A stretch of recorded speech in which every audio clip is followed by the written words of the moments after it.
नमस्कार दोस्तों, स्वागत है आप सभी का आपके अपने यूट्यूब चैनल पर। दोस्तों, जैसा कि आप सभी को पता है कि यूपी लेखपाल के एग्ज़ाम कंडक्ट होने में कुछ ही दिन जो है शेष बचे हुए हैं, जिसको देखते हुए आप सभी को बेहतर से बेहतर कंटेंट जो है उपलब्ध करवाने का प्रयास जो है निरंतर और लगातार किया जा रहा है हमारे चैनल के माध्यम से। इसी के चलते आज का जो सेशन रहेगा वह स्पेशली यूपी लेखपाल के फुल लेंथ प्रैक्टिस सेट पर आधारित रहेगा, जिसमें यूपी लेखपाल के नवीनतम पाठ्यक्रम के अनुसार सभी भागों को जो है कवर किया गया है और इन सभी भागों से जुड़े सभी जो प्रश्न हैं वो बहुत ही महत्वपूर्ण हैं। कुछ प्रीवियस ईयर के प्रश्नों को भी इसमें इस प्रैक्टिस सेट में जो है शामिल किया गया है, जो परीक्षा की दृष्टि से अति महत्वपूर्ण है। तो चलिए, आपका ज़्यादा समय ना लेते हुए बढ़ते हैं आज के इस सेशन की तरफ। आइए बढ़ते हैं पहले प्रश्न की तरफ। पहला प्रश्न देखते हैं क्या कह रहा है। पहला प्रश्न कह रहा है कि वह अगले वर्ष आएगा इस वाक्य में जो है कौन सा कारक है। वह अगले वर्ष आएगा, इस जो वाक्य है इसमें कौन सा कारक है, कारक पूछ रहा है पहला प्रश्न। तो करेक्ट आंसर हो जाएगा हमारा ऑप्शन जो बी है, विकल्प जो बी है ये राइट हो जाएगा। ठीक है, इसमें संबंध जो कारक है ये है। ठीक है, क्योंकि वह अगले वर्ष आएगा में जो है ये संबंध कारक है, क्योंकि जो वह है ना, जो ये वह है, यह शब्द जो है किसी से संबंध को दर्शाता है। क्या दर्शाता है? ये संबंध को दर्शाता है, इसलिए इसमें क्या है, संबंध कारक है। पहले प्रश्न का विकल्प बी राइट हो जाएगा। नेक्स्ट प्रश्न देखते हैं, प्रश्न संख्या 2। प्रश्न 2 कह रहा है कि उदय जो शब्द है, प्रश्न 2, उदय शब्द का विलोम शब्द जो है बताना है। उदय जो शब्द है इसका विलोम क्या होगा? तो इसका करेक्ट आंसर हो जाएगा प्रश्न संख्या 2 का ऑप्शन जो डी है, अस्त जो है ये इसका करेक्ट आंसर हो जाएगा। ठीक है, उदय शब्द का अस्त जो है ये विलोम हो जाएगा। ठीक है, नेक्स्ट प्रश्न की तरफ बढ़ते हैं। प्रश्न 3 देखते हैं। प्रश्न संख्या 3 कह रहा है कि निम्नलिखित में से किस वाक्य में भविष्य काल है। ठीक है, निम्नलिखित में से किस वाक्य में जो है भविष्य काल पूछ रहा है। तो विकल्प करेक्ट हो जाएगा हमारा प्रश्न संख्या 3 का ऑप्शन जो ए है ना, विकल्प ए जो है, मैं आपकी प्रतीक्षा करूंगा, इसमें जो है ये भविष्य काल जो है शो होता है, इसलिए जो है इसमें भविष्य काल है। ठीक है, और क्रिया के जिस रूप से कार्य के आने वाले समय में होने का पता चलता है ना, उसे ही भविष्यकाल कहते हैं। इस दृष्टि से जो है पहला विकल्प ऑप्शन ए जो है ये राइट हो जाएगा। ठीक, इन शब्दों के अंत में क्या होता है भविष्यकाल में, आपका पहचान भी समझ लीजिए, गा होगा या गी होगा। ठीक है, गे हो सकता है। ठीक है, ये शब्द जो है लास्ट में आते हैं, शब्द के अंत में आते हैं। ठीक है, और इसी वजह से जो है ऑप्शन ए जो है ये करेक्ट हो जाएगा। अगले प्रश्न की तरफ बढ़ते हैं। उससे पहले निर्देश दिया हुआ है, निर्देश को पढ़ते हैं पहले। निर्देश कह रहा है कि निम्न प्रश्न संख्या 4 से 5, प्रश्न संख्या 4 से 5 में निम्न लिखित लोकोक्तियाँ मुहावरों के सही अर्थ जो है चुनकर लिखना है। जो लोकोक्तियाँ हैं या जो मुहावरे हैं उनके सही अर्थ चुनकर लिखना है। प्रश्न संख्या 4 से 5 के बीच में कह रहा है। तो देखते हैं प्रश्न संख्या 4th प्रश्न कह रहा है ऊँट के मुंह में जीरा। ठीक है, प्रश्न 4th, ऊँट के मुंह में जीरा।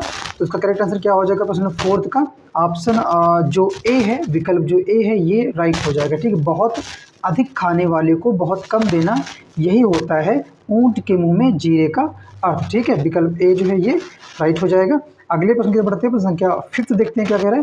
प्रश्न 5th कह रहा है कि जूते चाटना। ठीक है, जूते चाटना। तो इसका करेक्ट आंसर हो जाएगा 5th प्रश्न का ऑप्शन जो डी है, खुशामद करना का जो अर्थ होता है या जूते चाटने का जो अर्थ है वो है खुशामद करना। विकल्प डी जो है ये करेक्ट हो जाएगा प्रश्न संख्या 5th का। ठीक है, नेक्स्ट क्वेश्चन की तरफ बढ़ते हैं। अगला प्रश्न देखते हैं क्या कह रहा है। उससे पहले भी निर्देश दिए गए हैं, निर्देशों को समझते हैं। निर्देश कह रहा है कि प्रश्न संख्या 6 से 7 के वाक्यों में आए रिक्त स्थानों की पूर्ति कीजिए। तो ऑप्शंस हमारे हैं। पहले प्रश्न देखते हैं। प्रश्न 6 कह रहा है कि माता जी को, उसके आगे स्पेस दिया है, तो करेक्ट क्या हो जाएगा ऑप्शन 6 प्रश्न का करेक्ट हो जाएगा सी विकल्प जो है प्रणाम। ठीक है, माता जी को क्या प्रणाम जो है ये यहाँ पे फिल किया जाएगा। माता जी को आगे जो यहाँ पे स्पेस दिया यहाँ पे फिल किया जाएगा प्रणाम। ठीक है, विकल्प सी जो है 6 प्रश्न का करेक्ट हो जाएगा। 7th प्रश्न देखते हैं। प्रश्न संख्या 7th कह रहा है कि ऐसा व्यक्ति जिसके आने का दिन और समय पहले से निश्चित नहीं होता है स्पेस कहलाता है। तो 7th प्रश्न का करेक्ट आंसर हो जाएगा ऑप्शन जो सी है, अतिथि जो है ये इसका करेक्ट आंसर हो जाएगा। ठीक है, अतिथि जो है प्रश्न 7 में, ऐसा व्यक्ति जिसके आने का दिन और समय पहले से निश्चित नहीं होता उसे अतिथि बोलते हैं, या इस जगह पे अतिथि को फिल किया जाएगा। शेष विकल्प जो है गलत है। अगले प्रश्न की तरफ बढ़ते हैं। प्रश्न संख्या 8 कह रहा है स्वच्छ शब्द जो है इस शब्द का पर्यायवाची शब्द बताना है। तो 8 प्रश्न का करेक्ट हो जाएगा ऑप्शन जो हमारा डी है, विकल्प जो डी है निर्मल जो है ये इसका राइट आंसर हो जाएगा। ठीक, स्वच्छ शब्द का जो पर्यायवाची होगा क्या होगा, निर्मल हो जाएगा। ठीक है, और आपके जो नीरज है विकल्प बी जो दिख रहा है आपका नीरज, ये वाला विकल्प नीरज, और कमल आपका दिख रहा है, ये नीरज जो होता है किसका होता है, ये कमल का जो है।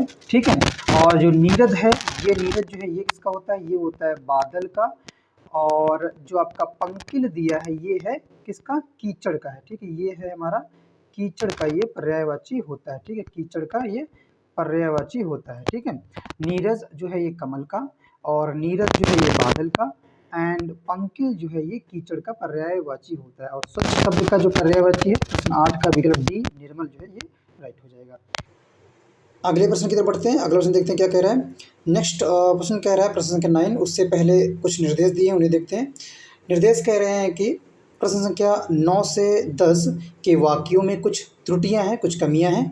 त्रुटि वाले वाक्य के जिस भाग में त्रुटियां हों उसके अनुरूप अक्षर ABC वाले गोले को काला करें। यदि वाक्य में कोई त्रुटि नहीं है तो डी जो है विकल्प जो है गोला करना है, पूरी तरह जो है काला करें। ठीक है, निर्देश दिया गया, सिंपल सी बात ये कह रहा है कि जो त्रुटियां हैं, अगर त्रुटियां होती हैं तो उसके अनुरूप अक्षर ABC आप टिक कर सकते हैं। अगर त्रुटि नहीं होती तो विकल्प डी जो है आप चूज़ कर सकते हैं। तो देखते हैं 9th प्रश्न। प्रश्न 9th में कह रहा है कि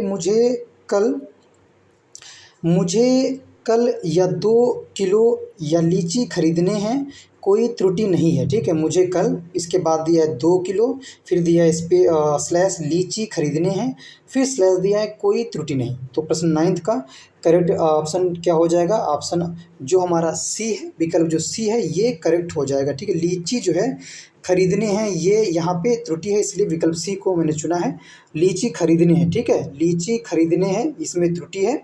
और किस तरह से त्रुटि है, क्योंकि लीची जो है ना, जो लीची है ये कैसा शब्द है, ये ध्यान रखिएगा, ये स्त्रीलिंग शब्द है। कैसा शब्द है, स्त्रीलिंग शब्द है। ठीक, इसलिए खरीदने हैं, ठीक है, यहाँ पे खरीदने हैं, इसके स्थान पर क्या होगा, खरीदनी है। क्या हो जाएगा, खरीदनी है। खरीदनी होता तो ये सही होता, खरीदनी है, क्योंकि ये लीची जो है ये स्त्रीलिंग है, और स्त्रीलिंग के अनुसार ही यहाँ पे खरीदने हैं की जगह क्या होना चाहिए था, खरीदनी है। ठीक है, क्या होना चाहिए था, खरीदनी है। ठीक है, तो विकल्प सी इस दृष्टि से राइट हो जाएगा। तो सही क्या हो जाएगा, मुझे कल 2 किलो लीची खरीदनी है। ठीक है, अगले प्रश्न की तरफ बढ़ते हैं। प्रश्न संख्या 10th प्रश्न कह रहा है कि अपनी किताबें बस्ते में डाल लो, कोई त्रुटि नहीं है।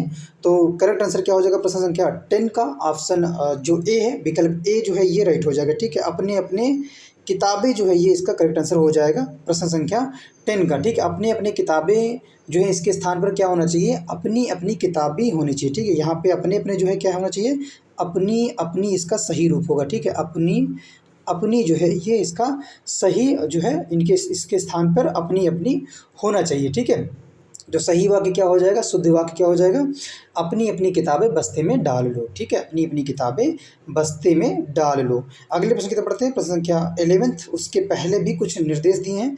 11th से पहले निर्देश क्या कह रहे हैं देखते हैं। निर्देश कह रहे हैं प्रश्न संख्या 11 से 12 में अनेक अर्थी शब्द दिए गए हैं, एक अर्थ शब्द के साथ ही लिखा है, दूसरा अर्थ बताएं। तो देखते हैं प्रश्न 11th, ये निर्देश को फॉलो करते हुए। तो प्रमत्त दिया है, उसके सामने दिया है स्वेच्छाचारी। ठीक है, प्रमत्त प्रश्न संख्या 11th, प्रमत्त उसके सामने दिया स्वेच्छाचारी। तो करेक्ट आंसर क्या हो जाएगा प्रश्न 11th का, 11 का ऑप्शन जो ए है उन्मत्त जो है इसका करेक्ट आंसर हो जाएगा। ठीक है, ऑप्शन जो ए है प्रश्न 11 का, ऑप्शन ए जो है उन्मत्त जो है ये इसका राइट आंसर हो जाएगा। ठीक है, प्रमत्त का अनेकार्थी शब्द जो है स्वेच्छाचारी एवं उन्मत्त होंगे। ठीक, कौन कौन सा होता है, प्रमत्त का जो अनेकार्थी शब्द होता है स्वेच्छाचारी भी होता है और उन्मत्त भी होता है। ठीक है, अगले प्रश्न की तरफ बढ़ते हैं। प्रश्न 12 प्रश्न कह रहा है कि कनक, इसके आगे दिया धतूरा, फिर ऑप्शंस कौन सा ऑप्शन राइट हो जाएगा प्रश्न 12 का, ऑप्शन जो डी है, विकल्प जो डी है ये इसका करेक्ट आंसर हो जाएगा। ठीक, एक कनक होता है हमारा धतूरा और दूसरा कनक होता है हमारा सोना, इस दृष्टि से विकल्प डी राइट हो जाएगा। आपने सुना होगा वो मुहावरा, वो कनक कनक ते 100 गुनी मादकता अधिकाय, जो खावे बहुरा और जो पावे बहुरावे, ठीक, ये अलंकार है, उसमें इसका यूज किया जाता है। कनक, कनक जो है यहाँ पे इसके दो अर्थ होते हैं, एक धतूरा का होता है और एक सोना का होता है। तो विकल्प डी 12 प्रश्न का करेक्ट आंसर हो जाएगा। अगले प्रश्न की तरफ बढ़ते हैं, प्रश्न संख्या 13। प्रश्न 13 कह रहा है कि रीत्यानुसार शब्द जो है इसका संधि विच्छेद क्या होगा। तो 13 प्रश्न का करेक्ट हो जाएगा ऑप्शन जो ए है, विकल्प ए राइट हो जाएगा, ठीक है। रीति प्लस अनुसार जो है ये इसका करेक्ट आंसर हो जाएगा, ठीक है। क्यों? क्योंकि इसमें जो है ये जो रीत्यानुसार में जो है, इसमें रीत्यानुसार में क्या है, यड़ संधि पाई जाती है, इसलिए इसका जो संधि विच्छेद होगा रीति प्लस अनुसार होगा, ठीक। यड़ संधि इसमें पाई जाती है। इस तरह से भी प्रश्न पूछा जा सकता है कि रीत्यानुसार में कौन सी संधि, तो आप ध्यान रखिएगा यड़ संधि है। अगले प्रश्न की तरफ बढ़ते हैं, प्रश्न संख्या 14। उससे पहले भी कुछ निर्देश दिए गए हैं। प्रश्न संख्या 14 से 15 में निम्नलिखित वाक्यों में शुद्ध वाक्य का जो है आपको चयन करना है। निर्देश को फॉलो करते हैं प्रश्न देखते हैं। प्रश्न 14 प्रश्न कह रहा है कि वह एक महिला विद्वान है। प्रश्न 14 निर्देशों को फॉलो करते ही प्रश्न को सॉल्व करना है। वह एक महिला विद्वान थी, बी है वह एक विदुषी महिला थी, सी एक विदुष महिला थी वह, और वह एक विद्वान महिला थी। तो इसका करेक्ट आंसर क्या हो जाएगा प्रश्न 14 का? ऑप्शन जो हमारा बी है, विकल्प जो बी है ये राइट हो जाएगा, ठीक है। विकल्प बी करेक्ट आंसर हो जाएगा। वह एक विदुषी महिला थी, ठीक है, ये शुद्ध वाक्य है, बाकी शेष विकल्प जो है अशुद्ध है, ठीक है। नेक्स्ट क्वेश्चन की तरफ बढ़ते हैं। प्रश्न 15 कह रहा है कि वह प्रमाण सहित, ठीक है, वह विकल्प 15 ए का वह प्रमाण सहित अपनी बात बताएगा। बी है वह सप्रमाण के साथ अपनी बात बताएगा। सी वह प्रमाण के सहित अपनी बात बताएगा। डी वह सप्रमाण सहित अपनी बात बताएगा। तो शुद्ध वाक्य चुनना है प्रश्न 15 में, तो ऑप्शन ए जो है ये राइट हो जाएगा, विकल्प ए जो है ये राइट हो जाएगा। वह प्रमाण सहित अपनी बात जो है बताएगा, ये शुद्ध वाक्य है। अगले प्रश्न की तरफ बढ़ते हैं। प्रश्न संख्या 16 से पहले भी निर्देश दिए, उन निर्देशों को पढ़ते हैं। 16 प्रश्न के पहले निर्देश दिया गया है। प्रश्न संख्या 16-17 में लिखित वाक्यों के लिए एक शब्द जो है चुनना है। तो जो एक वाक्यांशों के लिए जो शब्द है उसे चुनना है। तो पहला 16 प्रश्न कह रहा है किसी की सहायता करने वाला, ठीक, किसी की सहायता करने वाला उसे क्या बोलेंगे। तो करेक्ट आंसर हो जाएगा 16 का ऑप्शन जो हमारा ए है, सहायक बोलेंगे। क्या बोलेंगे? किसी की सहायता करने वाले को क्या बोलते हैं? सहायक बोलते हैं, ठीक है। विकल्प ए करेक्ट हो जाएगा 16 प्रश्न का। 17 प्रश्न देखते हैं। 17 प्रश्न कह रहा है भला चाहने वाला, भला चाहने वाला। तो इसका करेक्ट आंसर क्या हो जाएगा प्रश्न संख्या 17 का ऑप्शन जो सी है, हितैषी जो है ये भला चाहने वाला का एक शब्द है, वाक्यांश के लिए एक शब्द है, ठीक। विकल्प डी करेक्ट हो जाएगा, हितैषी, ठीक है। अगले प्रश्न 18 की तरफ बढ़ते हैं। नेक्स्ट क्वेश्चन 18 कह रहा है कि आँखियाँ हरी दर्शन की भूखी, कैसे रहें रूप रस रांची, ए बतियाँ सुन रूखी। उपरोक्त जो पंक्तियाँ इसमें कौन सा रस है वो रस बताना है, ठीक है। आँखियाँ हरि दर्शन की भूखी, कैसे रहें रूप रस रांची, ए बतियाँ सुनी रूखी, ये इसमें कौन सा रस जो है तो 18% का करेक्ट आंसर क्या हो जाएगा? ऑप्शन जो बी हमारा है, इसमें वियोग रस है, ठीक है, इसमें वियोग रस है और विकल्प बी 18% का करेक्ट हो जाएगा, ठीक है। इसमें वियोग रस है, ठीक है। क्यों? क्योंकि दी गई जो पंक्तियां हैं इसमें जो रस है ये रस का जो स्थायी भाव अगर देखें, आँखियाँ हरि दर्शन की भूखी, कैसे रहें रूप रस रांची, ए बतिया सुन रूखी। तो वियोग का मतलब होता है किसी से मतलब दूर होना, ठीक है। तो एक दुख जो है किसी से दूर होने का, इसमें जो भाव रहता है एक श्रृंगार रस जो है, इसका स्थायी भाव जो होता है वो रति होता है। इस वजह से जो है आप देख रहे होंगे इसमें इनमें जो नायक है या जो नायिका है, इनके पारस्परिक मिलन एवं विच्छेद, मतलब मिलन को और दूर होने के सुख का जो अभाव जो है रहता है, या दुख, सुख का अभाव का मतलब है दुख रहता है, इसलिए यहाँ पे कौन सा रस है? वियोग श्रृंगार रस है। अगले प्रश्न की तरफ बढ़ते हैं। प्रश्न 19 कह रहा है कि विद्वान जो है शब्द का स्त्रीलिंग क्या होगा, ठीक। विद्वान शब्द का स्त्रीलिंग क्या होगा? तो राइट हो जाएगा 19 प्रश्न का ऑप्शन जो बी है, विकल्प जो बी है, विद्वंती जो है ये इसका करेक्ट आंसर हो जाएगा, ठीक है। विद्वंती जो है ये विद्वान शब्द का स्त्रीलिंग होगा। ध्यान रखिए, कई बार प्रश्न ये पूछा जा चुका है एग्जाम में, और लेखपाल के एग्जाम में तो कई बार ये रिपीट भी प्रश्न हुआ है, और इसी तरह से ARO के एग्जाम में भी जो है ये रिपीट हो चुका है। अगले प्रश्न की तरफ बढ़ते हैं। प्रश्न संख्या 20 कह रहा है, 20 कह रहा है कि निम्नलिखित शब्दों में तद्भव शब्द का जो है चयन करना है। तद्भव जो शब्द है उसका चयन करना है। तो 20% का करेक्ट आंसर हो जाएगा ऑप्शन जो ए है, प्यास जो है ये तद्भव शब्द है। ठीक, कैसा है ये? तद्भव शब्द है। ठीक है, बाकी जितने भी ये शब्द हैं शेष विकल्प जो है क्या है आपके जो है तत्सम शब्द है। ठीक है, प्रांगण जो है ये तत्सम है, आश्रम तत्सम है, उद्योग जो है ये तत्सम है, लेकिन प्यास जो है ये कैसा शब्द है? ये तद्भव शब्द है।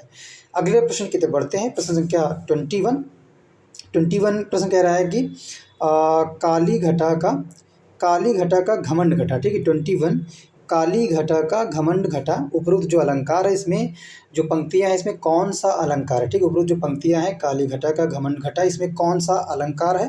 तो 21% का करेक्ट आंसर क्या हो जाएगा हमारा? ऑप्शन जो ए है ना, विकल्प जो ए है यमक अलंकार इसमें हो जाएगा। ठीक है, विकल्प ए जो है ये राइट हो जाएगा, इसमें यमक अलंकार होगा। जो पंक्तियां हैं काली घटा का घमंड घटा, इन पंक्तियों में जो है यमक अलंकार है, क्योंकि यहाँ पहले जो घटा का अर्थ है ये क्या होता है? बादलों का समूह। ये भी ध्यान रखिएगा, बादलों का समूह होता है पहले घटा का अर्थ, और दूसरे घटा का अर्थ होता है क्या है? दूसरा जो यहाँ पे घटा दिया है इसका अर्थ होता है कम होना। ठीक है, कम होना होता है। ठीक है, और यहाँ पे ध्यान रखिएगा, जब किसी एक शब्द का एक से अधिक बार भिन्न भिन्न अर्थों में प्रयोग हो, जैसे ये एक शब्द है घटा है, ये दोनों ही शब्द एक हैं लेकिन दोनों के अर्थ जो हैं अलग अलग हैं, तो वहाँ पर क्या होता है? वहाँ पर यमक अलंकार होता है। एक शब्द है लेकिन इसके अर्थ जो है क्या हो? डिफरेंट हो, भिन्न हो। ठीक है, अलग अलग इसके अर्थ हो, तो यहाँ पे कैसा अलंकार आएगा, या उस जगह पे या उस पंक्ति में कैसा अलंकार रहेगा? यमक अलंकार रहेगा।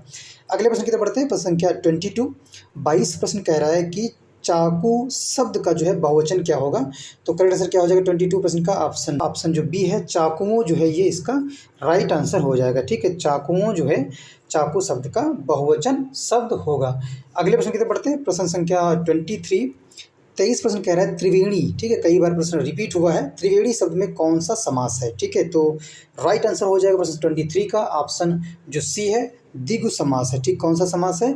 यहाँ पे द्विगु समास है कि जिस समास का जो पहला पद संख्यावाचक हो, जैसे त्रि ये संख्यावाचक हो पद है। ठीक है, पहला पद कैसा है? ये संख्यावाचक विशेषण होता है, और समस्त जो पद हैं, जो शेष पद हैं, समाहार यानी समूह का बोध कराते हैं, तो उसे जो है द्विगु समास कहते हैं। तो यहाँ पे जो त्रिवेणी है इस शब्द में द्विगु समास है, विकल्प बी राइट हो जाएगा।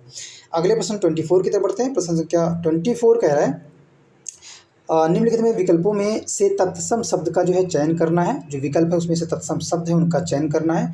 तो राइट आंसर क्या हो जाएगा प्रश्न 24 का? 24 का ऑप्शन जो सी है, निकृष्ट जो है ये तत्सम शब्द है। ठीक है, निकृष्ट जो है ये तत्सम शब्द है, क्योंकि तीखा का जो तत्सम होता है, तीखा का जो तत्सम होता है ये तीक्ष्ण होता है। अगर ध्यान रखिएगा, तीखा का तत्सम की बात करें तो होता है तीक्ष्ण, और अटारी के तत्सम की अगर हम बात करें तो होता है अट्टालिका। ध्यान रखिएगा, ये भी इसका होता है अट्टालिका। और अगर आपका जो गहरा है, गहरा का अगर हम तत्सम की बात करें तो गहरा क्या होता है? तत्सम होता है गंभीर। ठीक, क्या होता है? गंभीर होता है। और निकृष्ट जो शब्द है, जो निकृष्ट है ये तत्सम शब्द है। ठीक है, निकृष्ट कैसा शब्द है? ये तत्सम शब्द है। ठीक है, बाकी सब तद्भव है, तीखा जो जिसका तीक्ष्ण होता है तत्सम, अटारी जिसका तत्सम होता है अट्टालिका, गहरा जिसका तत्सम होता है गंभीर। तो सी विकल्प तत्सम शब्द है, बाकी शेष जो है वो तद्भव है। अगले प्रश्न 25 की तरफ बढ़ते हैं। 25 प्रश्न कह रहा है 25 प्रश्न कह रहा है 25 निम्नलिखित वाक्य में मोटे छापे शब्द की अशुद्धि। ठीक है, निम्नलिखित वाक्य में मोटे छापे शब्द की शुद्ध वर्तनी कौन सी है? अत्यधिक व्यस्तता से जीवन में नीरसता आ जाती है। तो इसका करेक्ट आंसर क्या हो जाएगा प्रश्न 25 का? ऑप्शन जो हमारा ए है, विकल्प जो ए है ये राइट हो जाएगा। ठीक है, अत्यधिक जो है ये ऑप्शन करेक्ट हो जाएगा, विकल्प ए जो है ये राइट हो जाएगा। अत्यधिक जो है ये 25 प्रश्न का सही आंसर होगा। ठीक है, ये शब्द जो है शुद्ध वर्तनी का शब्द है अत्यधिक। अगले प्रश्न की तरफ बढ़ते हैं। प्रश्न संख्या नेक्स्ट 26 जो प्रश्न है, अब जितने भी प्रश्न रहेंगे वो गणित से संबंधित होंगे। 25 के बाद 26 से जितने भी प्रश्न रहेंगे, 26 के आगे 25 प्लस और करें तो 50 तक जो प्रश्न रहेंगे वो आपके मैथ से संबंधित रहेंगे। तो मैथ्स के देखते हैं प्रश्न 26 जो प्रश्न है 26 प्रश्न कह रहा है, एक व्यापारी जो है 26 प्रश्न, एक व्यापारी अपनी वस्तुओं पर 25% जो है मूल्य बढ़ाकर, ठीक है, एक व्यापारी है जो अपनी वस्तुओं पर 25% जो है मूल्य बढ़ाकर अंकित करता है। यदि वह अंकित मूल्य पर जो है 4% जो है छूट देता है, किस पे? अंकित मूल्य पर जो है वो 4% छूट देता है, तो बस उस पर बताना क्या है, प्रश्न पूछ रहा है कि उसका लाभ प्रतिशत जो है कितना होगा, ठीक है।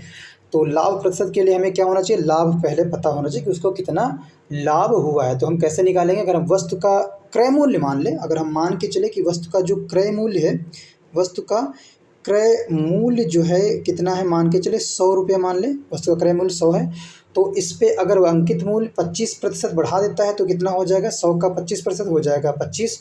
तो बढ़ाने के बाद वस्तु का जो अंकित मूल्य क्या हो जाएगा, तो वस्तु का जो अंकित मूल्य है क्या हो जाएगा, 25% बढ़ने के बाद तो हो जाएगा 100 और ये प्लस 25, 100 प्लस 25 कितना हो जाएगा, तो हो जाएगा हमारा 125 हो जाएगा इसका इसका अंकित मूल्य, ठीक है। वस्तु का जो क्रय मूल्य है हमने माना हुआ है कि वस्तु का जो क्रय मूल्य है वो 100 रुपये है, और अंकित मूल्य, क्योंकि क्रय मूल्य पे 25% बढ़ जाता है तो अंकित मूल्य कितना था, 25% बढ़ता है, तो 100 का 25% कितना हो जाएगा, 25 हो जाएगा। तो 25 हो जाएगा, तो 100 में 25 ऐड करेंगे तो हो जाएगा 125 रुपये जो है उस वस्तु का अंकित मूल्य हो जाएगा। और फिर ये कह रहा है कि इस अंकित मूल्य पर 4% की वो छूट देता है, ठीक, कितनी, 4% की, तो इसको भी निकाल लेंगे। तो जब 4% की वो छूट देता है तो विक्रय मूल्य कितना हो जाएगा, तो 125,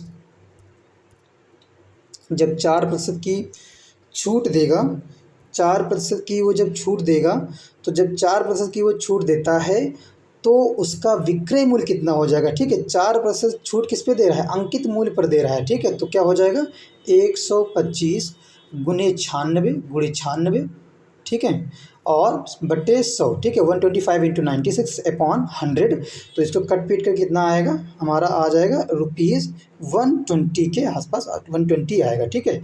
120 रुपीज़ जो है निकल के आएगा जब 4% की छूट के बाद उसका विक्रय मूल्य होता है, ठीक है। तो ये अगर हम बात करें प्रतिशत की, तो 20% कितना हो जाएगा, तो 20% हमारा हो जाएगा 20% हो जाएगा, ठीक, कितना, 20% हो जाएगा। तो विकल्प में जहाँ पर भी 20% होगा वो उसका राइट आंसर हो जाएगा। तो विकल्प सी जो है 26 का करेक्ट आंसर हो जाएगा, क्योंकि सी में जो है 20% दिया हुआ है। अगले प्रश्न की तरफ बढ़ते हैं। प्रश्न संख्या नेक्स्ट 27 प्रश्न कह रहा है 27, तीन संख्याओं का जो योगफल है, कोई तीन संख्याएं उनका योगफल 392 है। पहली तथा दूसरी संख्याओं का जो अनुपात है, जो रेशियो है वो 2:3 है, 2:3 है, और दूसरी तथा तीसरी संख्याओं का जो अनुपात है वो दिया है 5:8 या 5:8।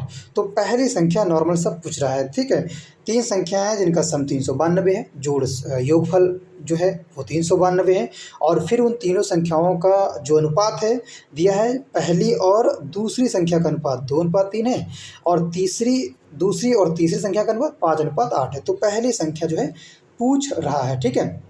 तो कैसे करेंगे, इस क्वेश्चन को कैसे सॉल्व करेंगे, तो दूसरी एवं तीसरी संख्याओं का क्रमशः अनुपात हम देखते हैं। दूसरी और प्रश्न 27, पहली, दूसरी एवं तीसरी संख्याओं का हम क्रमशः अगर अनुपात निकालें तो क्या हो जाएगा, तो हो जाएगा हमारा 2:5 रेशियो 3:5, ठीक है, 3:5, और रेशियो या अनुपात 3:8, 3:8, ठीक है, 2:5 रेशियो का साइन है ये, और 3:5 फिर रेशियो है, क्योंकि ये पहली संख्या है, ये फिर दूसरी है, और फिर इसी तरह से ये तीसरी है। इन सभी का हम अनुपात निकालेंगे तो अनुपात कितना निकल के आएगा, सभी का अनुपात निकल के आएगा हमारा 10, 5×10 अनुपात 5×3 15 अनुपात 8×3 24, ठीक है। तो ये आपका जो है पहली, दूसरी और तीसरी संख्याओं का अनुपात निकल के आया है 10, 15 और 24, ठीक, 10:15:24। अब चूंकि संख्याओं का अगर आनुपातिक योग निकालें, इन संख्याओं का आनुपातिक योग निकालें तो कितना निकलेगा, आनुपातिक योग कितना निकल के आएगा हमारा, आनुपातिक योग आनुपातिक जो योग है वो कितना निकल के आएगा, सभी को हम ऐड कर लेंगे तो 10, 15 और 24 कितना हो जाएगा, 49, 49 हो जाएगा आनुपातिक योग। और आनुपातिक योग जब निकल आएगा तो इसके माध्यम से हम पहली संख्या आसानी से निकाल सकते हैं। कैसे निकालेंगे, 27 ही था प्रश्न। पहली संख्या निकालने के लिए, तो 10/49 गुणे 392, ठीक है, ये इसके माध्यम से हम पहली संख्या आसानी से निकाल सकते हैं। तो कट के कितना आ जाएगा हमारा, 80 आ जाएगा, ठीक, कितना आ जाएगा, 80 आ जाएगा। जब भी इसको हम कट करेंगे, इसको सॉल्व करेंगे तो 80 निकल के आएगा, ठीक है। अगले प्रश्न की तरफ बढ़ते हैं। नेक्स्ट 27 का तो राइट आंसर कौन सा हो जाएगा, 80, विकल्प डी जो है ये राइट हो जाएगा। अगले प्रश्न 28 की तरफ बढ़ते हैं। 28 प्रश्न कह रहा है कि 4 अंकों की बड़ी से बड़ी संख्या जो है वो जो 24, 30 एवं 36 में से प्रत्येक से विभाजित हो जाए वो संख्या बतानी है, ठीक है। तो विकल्प देखते हैं, तो करेक्ट आंसर क्या हो जाएगा 28 प्रश्न का। इसको सॉल्व कर लेते हैं। तो पहला ही हम देखते हैं 9360 देखते हैं। तो 9360 में अगर देखें तो 93 और 60 जो है, अगर हम इसको 24 से डिवाइड करें, 30 से डिवाइड करें, भाग करें और 36 से भाग करें तो पूरी तरह से जो है ये तीनों से विभाजित हो जाएगी। तो ऑप्शन 28 का ए जो है ये राइट हो जाएगा। अगले प्रश्न 29 की तरफ बढ़ते हैं। 29 प्रश्न कह रहा है कि यदि आंकड़ों के एक समूह के माध्य, ठीक है, माध्य और मानक विचलन गुणांक क्रमशः 10 और 5 है तो आंकड़े के समूह का जो मानक विचलन है वो क्या होगा। तो 29 का करेक्ट आंसर क्या हो जाएगा, मानक विचलन निकालने के लिए क्या करते हैं, मानक विचलन गुणांक निकालने के लिए इसका फार्मूला है, ध्यान रखिएगा, मानक विचलन बटे समय अंतराल, ठीक है, समय अंतरण। और ये किसका फार्मूला, ये है मानक विचलन गुणांक का, ठीक है, ये गुणांक का फार्मूला है। तो अब हमें गुणांक यहाँ पे दिया हुआ है, गुणांक दिया है, कितना है हमारा गुणांक 10 है और समय अंतराल कितना है 5 है। तो यहाँ पे ये डिवाइड कर रहा है, यहाँ पे ये 5 हो गया। ये था हमारा मानक विचलन ही निकालना था, मानक विचलन है, इसके पॉन में 5 है, जो समय अंतराल है 5 है, और हमारा जो मानक विचलन गुणांक है वो 10 है। तो यहाँ पे ये डिवाइड कर रहा है मानक विचलन को। तो ये 5 जो है, जब हम इसको लेफ्ट हैंड साइड ले जाएंगे तो ये क्या करेगा, 10 से ये करेगा मल्टीप्लाई, गुणा करेगा, 10 × 5, तो आंसर कितना आ जाएगा, 50 आ जाएगा, ठीक है। 50 जो है इसका राइट आंसर हो जाएगा। जहाँ पर 29% में 50% आंसर है वो विकल्प करेक्ट हो जाएगा। तो 29 का विकल्प ए जो है ये राइट हो जाएगा, ठीक है। 29 का ऑप्शन ए जो है ये करेक्ट हो जाएगा। अगले प्रश्न की तरफ बढ़ते हैं। प्रश्न संख्या 30 प्रश्न कह रहा है, 30 प्रश्न कह रहा है यदि x square plus 1/x² is equal to 23 या 23 हो तो इसका मान जो हमें बताना है, x⁴ प्लस 1/x⁴, इसका मान हमें पता करना है। तो दोनों पक्षों का अगर हम वर्ग कर लें, अगर इस प्रश्न को सॉल्व करने के लिए अगर दोनों पक्षों को अगर हम वर्ग कर लें, इसको सॉल्व करने का सही जो तरीका होगा 30 प्रश्न का, तो ये दिया हुआ है, इसको अगर हम वर्ग कर लें और इसको वर्ग कर लें तो आ जाएगा हमारा, इसको वर्ग कर लें और 23 को भी वर्ग कर लें, ठीक है। तो दोनों पक्षों को वर्ग करने पे क्या आएगा, इसका वर्ग करने पे हमारा ये वाला आ जाएगा, ठीक है, x⁴ प्लस 1/x⁴ प्लस 2 इज इक्वल टू 529, ठीक है। 23 को 23 से मल्टीप्लाई करें तो कितना आएगा, 529 आ जाएगा, ठीक है। अब इस 529 से यहाँ पे देख रहे होंगे आपके +2 है, तो +2 को जब सब्ट्रैक्ट करेंगे, घटाएंगे, क्योंकि यहाँ पे इधर लेफ्ट हैंड साइड है, इसको हम किधर ले जाएंगे, 2 को राइट हैंड साइड ले जाएंगे। जैसे ही इसको राइट हैंड साइड ले जाएंगे, इसके साइन जो है बदल जाएंगे, +2 है, उधर हो जाएगा -2, ठीक है। क्या हो जाएगा, -2 हो जाएगा। तो इधर क्या बचेगा हमारा, x⁴ plus 1/x⁴ is equal to 529 -2, ठीक है। तो आंसर कितना आ जाएगा, 527 आ जाएगा। तो जहाँ पर भी 527 हो ये इसका मान हो जाएगा, x⁴ प्लस 1/x⁴ का जो मान होगा 5, 2, 7, 527, जिस विकल्प में भी होगा वो विकल्प राइट हो जाएगा। तो 30% का ऑप्शन जो सी है, 30% का ऑप्शन जो सी है ये राइट हो जाएगा। कुछ इसमें करना नहीं है, दोनों साइड में इन दोनों साइड में स्क्वायर लगा लेना है, फिर सॉल्यूशन अपने आप आ जाएगा, ठीक है। अगले प्रश्न 31 की तरफ बढ़ते हैं। 31 प्रश्न कह रहा है कि सुरेश तथा संदीप एक व्यवसाय में साझेदार हैं। सुरेश तथा संदीप जो हैं एक व्यवसाय उनका साझेदार है। सुरेश ने 5 माह के लिए रुपये 5,000, संदीप ने 6 माह के लिए रुपये 6,000 व्यवसाय में लगाए हैं। वर्ष के अंत मतलब एंड ऑफ ईयर में रुपये 610 के कुल लाभ में से संदीप को जो है कितना मिलेगा। ठीक है, दोनों लोग साझा बिजनेस कर रहे हैं और एक 5 महीने के लिए 5,000 लगाता है और एक 6 महीने के लिए 6,000। तो वर्ष के अंत में जो रुपये 610 जो है कुल लाभ हुआ है, तो उस लाभ में संदीप को जो है कितना मिलेगा, कितने रुपए मिलेंगे। बहुत ही सिंपल सा प्रश्न है। तो सबसे पहले हम क्या करेंगे, इसका हम अनुपात जो है पता कर लेंगे। ठीक, सुरेश एवं संदीप की माह के लिए पूंजी का जो अनुपात कितना है, ये दे रहा है, जो सुरेश है कितना दे रहा है, 5 महीने के लिए 5,000 दे रहा है। ठीक, कितना 5,000 दे रहा है। और जो हमारा सुरेश संदीप है सॉरी, वो कितना दे रहा है, वो दे रहा है 6 महीने के लिए 6,000। ध्यान रखिएगा गाइस, बहुत ही अच्छा और शानदार प्रश्न है। तो इनका रेशियो निकल के कितना आ जाएगा, हमारा रेशियो निकल के आ जाएगा 25:36 या 36। ठीक है, तो रेशियो निकलने के बाद हम क्या करेंगे, जैसे ही रेशियो निकल आएगा, रेशियो निकल आया 25:36, अब इसका हम आनुपातिक योग निकालेंगे। आनुपातिक योग का मतलब होता है इन दोनों को हम ऐड कर लें। तो 25 और 36 को ऐड करें तो कितना आएगा, 61 आ जाएगा आनुपातिक योग। तो आनुपातिक योग आ जाएगा 61। अब इसके माध्यम से, आनुपातिक योग के ही माध्यम से हम सुरेश जो संदीप का जो है भाग निकाल सकते हैं, कितने रुपए इसको मिलेंगे। तो क्या करेंगे, संदीप का जो लाभ होगा कितना आ जाएगा, संदीप का जो लाभ होगा वो कितना है, संदीप का लाभ जो है ये कितना आ जाएगा, 36 बटे आनुपातिक योग जो था 61 था, गुणे जो टोटल थे, जो टोटल लाभ हुआ है वो कितना हुआ है, 610 हुआ है। तो 610 हुआ है। अब इसको हम डिवाइड करेंगे, 61 जा 1 और 60 10 जा 610। तो 36 और 10 को मल्टीप्लाई करेंगे तो कितना आएगा, 36 और 10 का जब हम गुणा कर देंगे तो आंसर कितना आ जाएगा, 360। तो जिस विकल्प में भी 360 है वो संदीप का लाभ हो जाएगा, वह उसका भाग हो जाएगा। तो 36 का विकल्प डी जो है ये राइट हो जाएगा। अगले प्रश्न की तरफ बढ़ते हैं।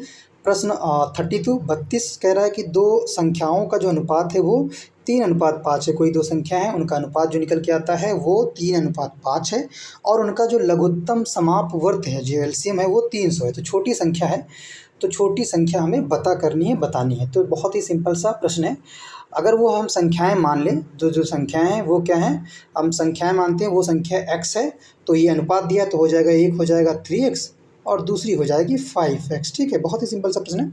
तो इन संख्याओं का लासा कितना हो जाएगा, तो इनको आपसे मल्टीप्लाई करेंगे 5 और 3 को, तो हो जाएगा 15x। ठीक है, एलसीएम अगर लासा की बात करें, एलसीएम कितना हो जाएगा, तो लासा हो जाएगा इनका 15x हो जाएगा। ठीक है, तो 15x हो जाएगा। और कह रहा है कि लघुत्तम जो समापवर्त है, जो लघुत्तम समापवर्त है वो कितना है हमारा, 300 है सॉरी। ठीक है, तो इसके माध्यम से अब आसानी से निकाल सकते हैं लघुत्तम समापवर्त कितना है। इनका जो लघुत्तम समापवर्त है वो है 300 और जो लासा हमारा निकल गया कितना है, 15x से 15x निकल के आया है। तो x की वैल्यू हमें निकालनी, फाइंड करनी है। तो 300 बटे 15, तो 15 दूनी 30, तो ये हो जाएगा 20। ठीक है, निकल के कितना है, x की वैल्यू कितनी निकल के आई, x की वैल्यू निकल के आई हमारी 20 निकल के आई हमारी x की वैल्यू। अब हम पुट कर देंगे 3 के जो 3x था, 3 जो x है इसमें वैल्यू रख देंगे x की, हमारा जो दो संख्या है वो निकल के आ जाएंगी। तो 3x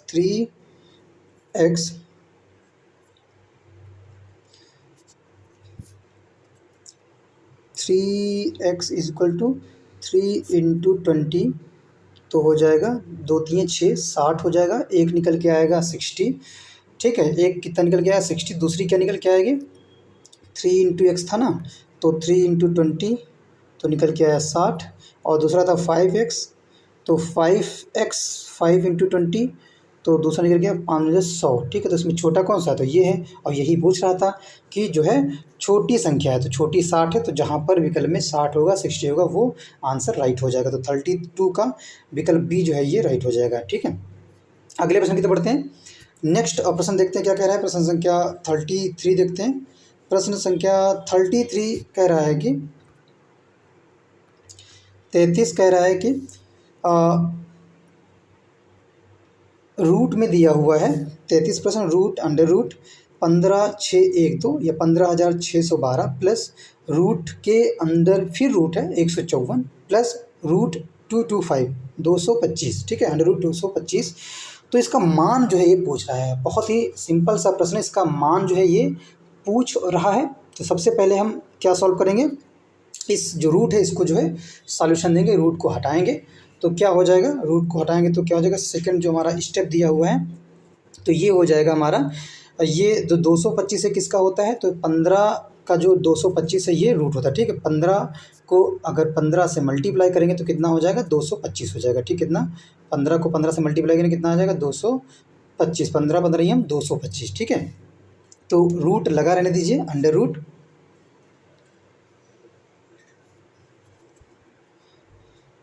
15,612 और फिर प्लस था 154, ये रूट में रहेगा, और क्योंकि हमें 225 का रूट पता चल गया क्या है, प्लस 15, ठीक है। तो यहाँ पे हम 15 लिख देंगे, ठीक है। इसके बाद क्या करना है, इसके बाद सेकंड जो थर्ड हमारा स्टेप रहेगा वो क्या रहेगा, हमारा 154 है, ठीक है, यहाँ पे 15,612 है, तो 15,612 ऐसे ही रहेगा। इसके बाद क्या हो जाएगा, 15 और ये 154 इसमें ऐड कर देंगे तो कितना हो जाएगा, ये हो जाएगा हमारा 169, ठीक, कितना, 169 हो जाएगा ये। और फिर यहाँ पे रूट लगेगा, रूट में हम ऐसे ही लिखेंगे 15,612, ठीक है।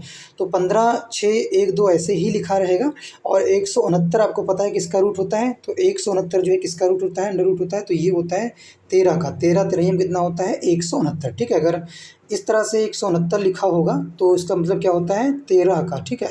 जो नेक्स्ट स्टेप हो क्या हो जाएगा, हमारा नेक्स्ट स्टेप हो जाएगा 15,612 प्लस 13, क्योंकि 169 किसका रूट होता है, वो होता है 13 का, ठीक है। अब इन दोनों को ऐड कर लेंगे तो ऐड करने के बाद कितना आएगा, 15,625 इसका ऐड करने पे आएगा, ठीक है। अब 15,625 का हम वर्गमूल निकालेंगे, तो वर्गमूल क्या होता है, 15,625 का अगर वर्गमूल निकालें तो कितना आएगा, वर्गमूल निकालने के बाद हमारा आ जाएगा ये, इसका राइट आंसर क्या हो जाएगा, वर्गमूल जब इसका निकालेंगे 15,625 का तो हो जाएगा हमारा 125, ठीक, क्या हो जाएगा 125। कैसे निकालते हैं पता है आप लोगों को, एक 15,625 का वर्गमूल, 15,625 का अगर वर्गमूल निकालना है तो क्या करते हैं, तो सबसे पहले हम इसको स्मॉल नंबर से काटते हैं, क्योंकि यहाँ पे लास्ट में देखेंगे 5 है तो ये ऑड नंबर है, ठीक है। तो हम ये विषम संख्या है तो हम सीधे जो है 5 से इसको काटते हैं, या 25 से हम इसको काट सकते हैं, ठीक है। तो 25 से अगर काटे तो कितना आएगा, 25 से ना काटा तो कितना, 5 से स्टार्ट करते हैं तो कितना हो जाएगा, 5 3 15 और 5 एकम 5 कैरी 1 और हो जाएगा 5 दूनी 10, 12 था यहाँ पे तो इधर होगा 5 25, ठीक है। फिर देखते हैं 5 से फिर कट करते हैं, 5 छक्का 30, एक हासिल लगा उधर 12 हो गया तो 5 दूनी 10 और फिर कैरी 5 25। फिर देखते हैं 5 एकम 5 और कैरी 1 रहेगा तो 12 हो जाएगा, 5 दूनी 10 और फिर 12 फिर 5 25 हुआ तो आया 125। 125 को फिर से 5 से कट करेंगे, 5 दूनी 10 और 5 25, ठीक है। फिर करते हैं 5 25 और फिर 5 से 5 एकम 5, जैसे ये बनाया यहीं पे छोड़ देंगे, पेयर बना लेते हैं दो दो के, एक और एक यहाँ पर है एक यहाँ पर, ठीक है, और सभी पेयर से एक एक ले लेते हैं। तो 5 इंटू 5 तो इनको मल्टीप्लाई करेंगे, जो आंसर आएगा वो राइट आंसर हो जाएगा 33 का। तो 5 25 पंचे 125, तो जिस विकल्प में 125 दिया है वही आंसर राइट हो जाएगा। तो ऑप्शन 33 का विकल्प बी जो है ये राइट हो जाएगा, 125 जो है ये इसका करेक्ट आंसर हो जाएगा। अगले प्रश्न की तरफ बढ़ते हैं, प्रश्न संख्या 34 दिया है n, n+1, फिर n+2, n+3, n+4, n+5, इसका जो है औसत है वो बताना है, जो औसत है वो बताना है। तो नॉर्मल सा इसमें कुछ नहीं, बहुत ही सिंपल सा 2 मिनट का क्वेश्चन है, बहुत ज़्यादा आप 1 मिनट भी ये सॉल्व कर सकते हो। तो सिंपल सा जो अभीष्ट इनका औसत अगर हम निकाल लें तो संख्या कितनी है, सभी को काउंट कर लेते हैं, 1 1 2 3 4 5 और ये 6, टोटल कितनी है 6 हैं। इन सभी को ऐड कर लेंगे, इन सभी को ऐड कर लेंगे, जितनी भी संख्याएं हैं सभी के जहाँ जहाँ कॉमा लगा है वहाँ वहाँ पे क्या हो जाएगा, प्लस का आप साइन लगा दीजिए, ठीक है। जहाँ जहाँ पे कॉमा लगा है वहाँ वहाँ पे क्या साइन लगाना है, प्लस का साइन लगाना है, या ऐसे भी लिख सकते हैं, हम दिखा देते हैं, n+n+1, फिर है n+2, फिर है n+3 और फिर है n+4, n+4, फिर है n+5, तो टोटल कितनी थी? अभी काउंट किया था 6 थी, तो नीचे रख देंगे 6। इसी तरह से अभीष्ट जो है औसत इसी तरह से निकलता है। सभी को ऐड कर लेंगे, तो सभी को ऐड करने के बाद कितना आएगा? तो जब सभी हम ऐड करेंगे तो जो सेम टर्म है वो ऐड हो जाएंगे, जो सेम पद होते हैं वही ऐड होते हैं, नंबर ऐड हो जाएंगे और पद जो पद हैं मतलब सेम जो टर्म है वो ऐड होंगे। तो n वाला ऐड होगा और नंबर अलग ऐड होंगे, तो हो जाएगा 6n प्लस नंबर ऐड करेंगे तो कितना हो जाएगा? 15 हो जाएगा। कैसे? एक यहाँ पे एक है और 2 3 3 3 6 6 4 10 और 10 5 15, ठीक है। अब n देख लेते हैं कितने काउंट करते हैं। एक n हो गया, 2 हो गए, 3 हो गए, 4 हो गए, ये 5 हो गए, छठा n, तो 6n हो जाएगा, ठीक है। कितना हो जाएगा? 6n हो जाएगा, तो 6n प्लस 15/6, ठीक है। अब क्या करेंगे हम? इसको सिंपल सा है, इसको सॉल्व करेंगे तो क्या आ जाएगा हमारा? n+5/2, ठीक है। n+5/2 जब इसको सॉल्व करेंगे, नेक्स्ट स्टेप लाएंगे तो आ जाएगा हमारा n+5/2। ये इसका राइट आंसर हो जाएगा। कैसे हुआ अभी इसको भी समझ लीजिए, थोड़ा सा लोगों को डाउट होगा कि सीधे कैसे लिख दिया। तो 6n + 15 था, ध्यान रखिएगा, अपॉन 6 था, तो दोनों को हम अलग कर लेते हैं। 6n + 6 कर सकते हैं, प्लस का साइन था, 15/6 कर सकते हैं, ठीक है।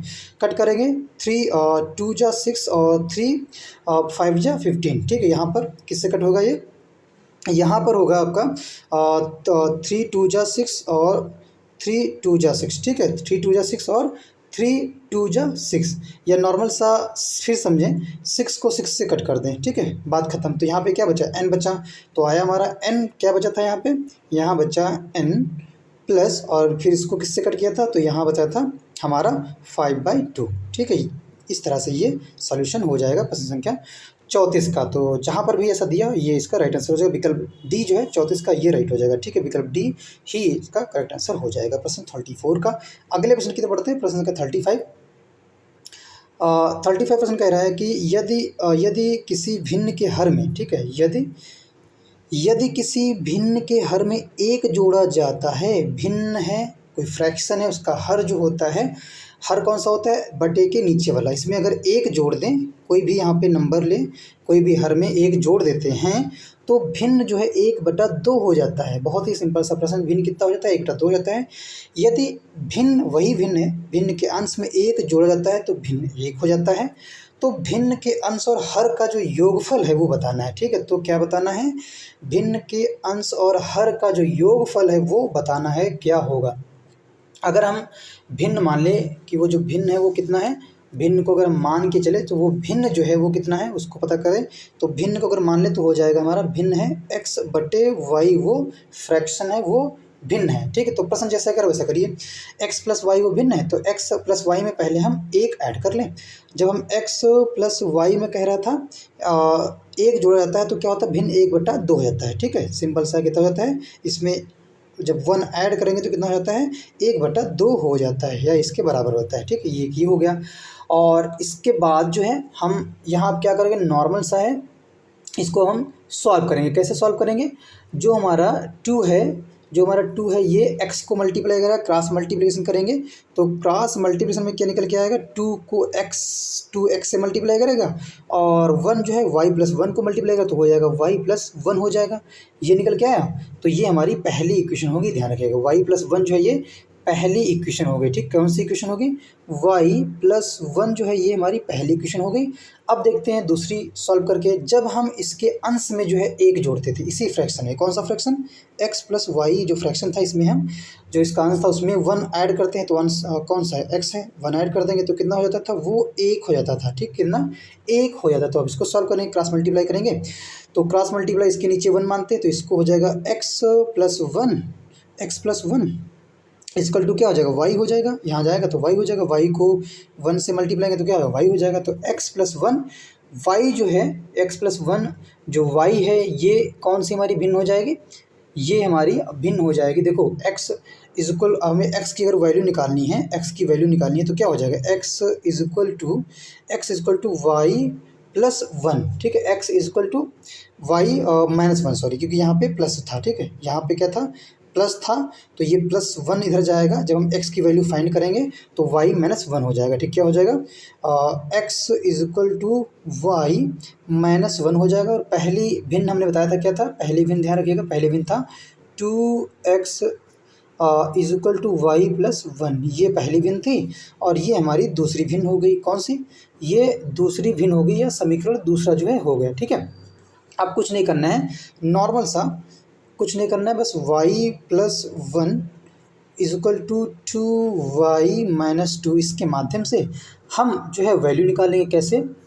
देखो, y प्लस वन है, यहाँ पे 2y माइनस टू है, तो हम क्या करेंगे, इसको हम 2y को इधर ले आएंगे, ये जो 2y है किधर चला जाएगा, पूरा जो है इधर आ जाएगा, तो 2y क्या हो जाएगा, 2y माइनस वन हो जाएगा। तो वन उधर ले जाएंगे, 2y इधर लाएंगे तो क्या हो जाएगा, माइनस 2y हो जाएगा।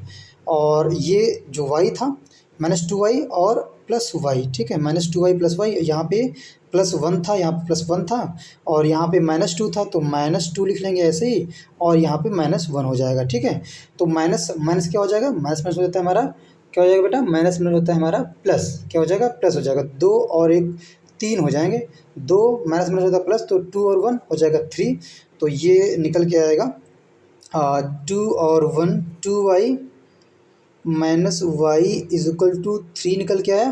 ठीक है, यहाँ पे माइनस आएगा, यहाँ पर अब ये दोनों के सामने माइनस लगा हुआ है, तो इस माइनस को हम हटा देंगे। ठीक है, तो निकल के आएगा हमारा टू वाई माइनस वाई और इज इक्वल टू थ्री। तो टू वाई से अगर वाई जाएगा तो कितना बचेगा, तो वाई बचेगा, तो y is equal to three हो जाएगा। तो वाई की वैल्यू हमें मिल गई, वाई कितना हो गया, थ्री। अब वाई की वैल्यू जो है हम पहले वाले इक्वेशन में रख देंगे। पहले वाले इक्वेशन में बेटा क्या बताई थी, पहले वाली जो इक्वेशन निकल के आई थी हमारी, 2x is equal to y plus one, साथ में लिखते भी जाइएगा, थोड़ा और समझ जाएंगे।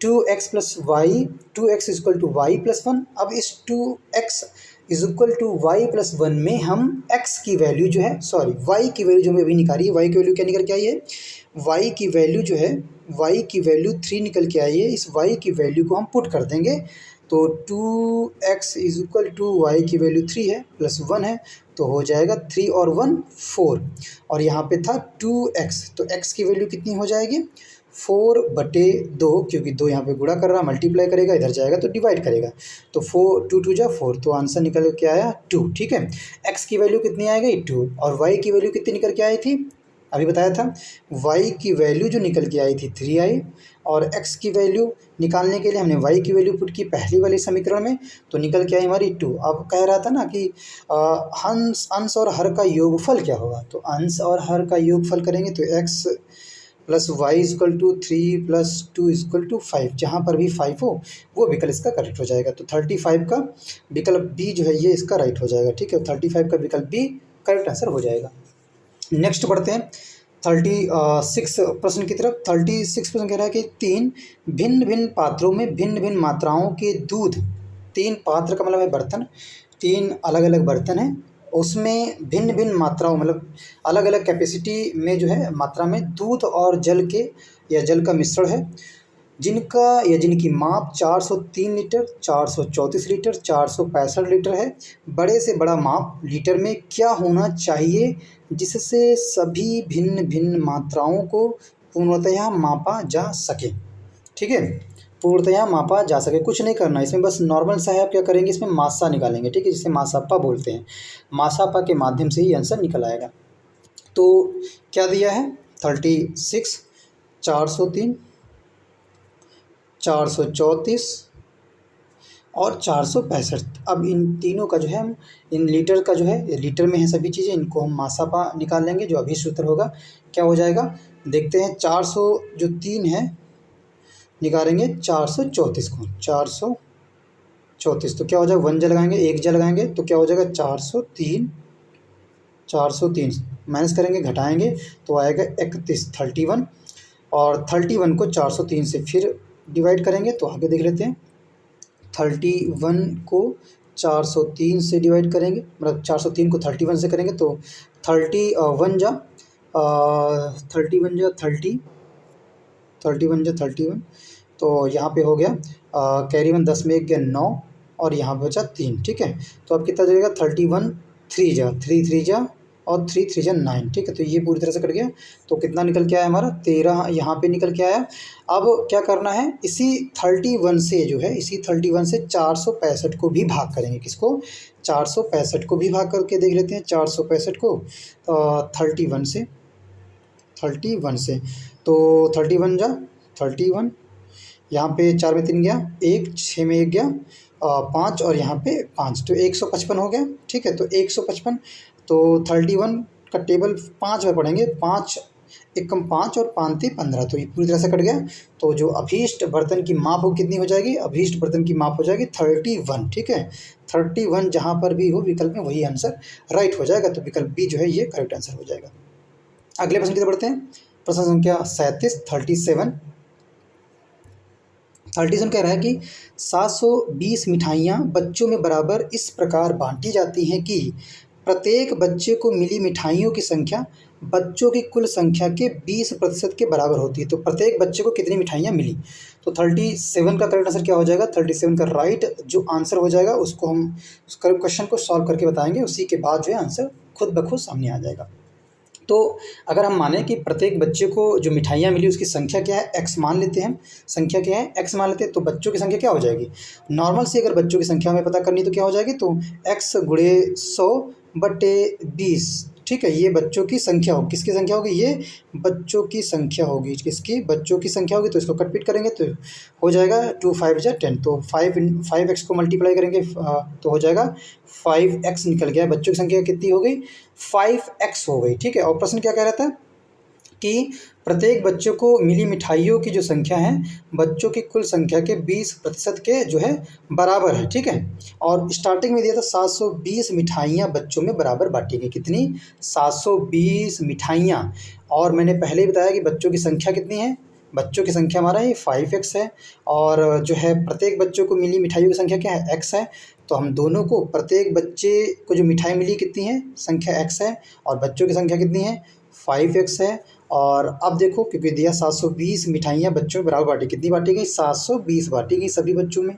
ठीक है, तो अब इसके माध्यम से हम इसको सॉल्व कर लेंगे। 5x और x हो जाएगा 6x, है ना, 5x और x 6x हो जाए, नहीं बेटा यहाँ पे हम मल्टीप्लाई करेंगे, प्लस का साइन लगा के यहाँ पे गुणे कर लेंगे। ठीक, क्यों, क्योंकि ये भाई बच्चे कितने हैं टोटल 5x हैं और सभी को x मिठाई मिल रही हैं, तो दोनों को जब मल्टीप्लाई करेंगे तभी तो हमें पता चलेगा कि कितनी मिठाइयाँ बटी, और जितनी मिठाइयाँ बटी वो दिया है 720 जो है मिठाइयाँ वो बटी हुई हैं। तो इन दोनों को मल्टीप्लाई करेंगे 5x और x को कितना आ जाएगा, आंसर कितना आ जाएगा, 5x multiply x is equal to 720, तो 5x x स्क्वायर हो जाएगा, तो हो जाएगा 5x square is equal to 720। ठीक है, तो कितना, x और x को मल्टीप्लाई करेंगे तो क्या हो जाएगा, x स्क्वायर हो जाता है। ठीक है, तो 5x स्क्वायर इक्वल 720, तो अब क्या करना है, x की वैल्यू में फाइंड करना है, तो 720/5, 5 एकम 5 और 6 7 कैरी 2, 5 चौको 20 कैरी 2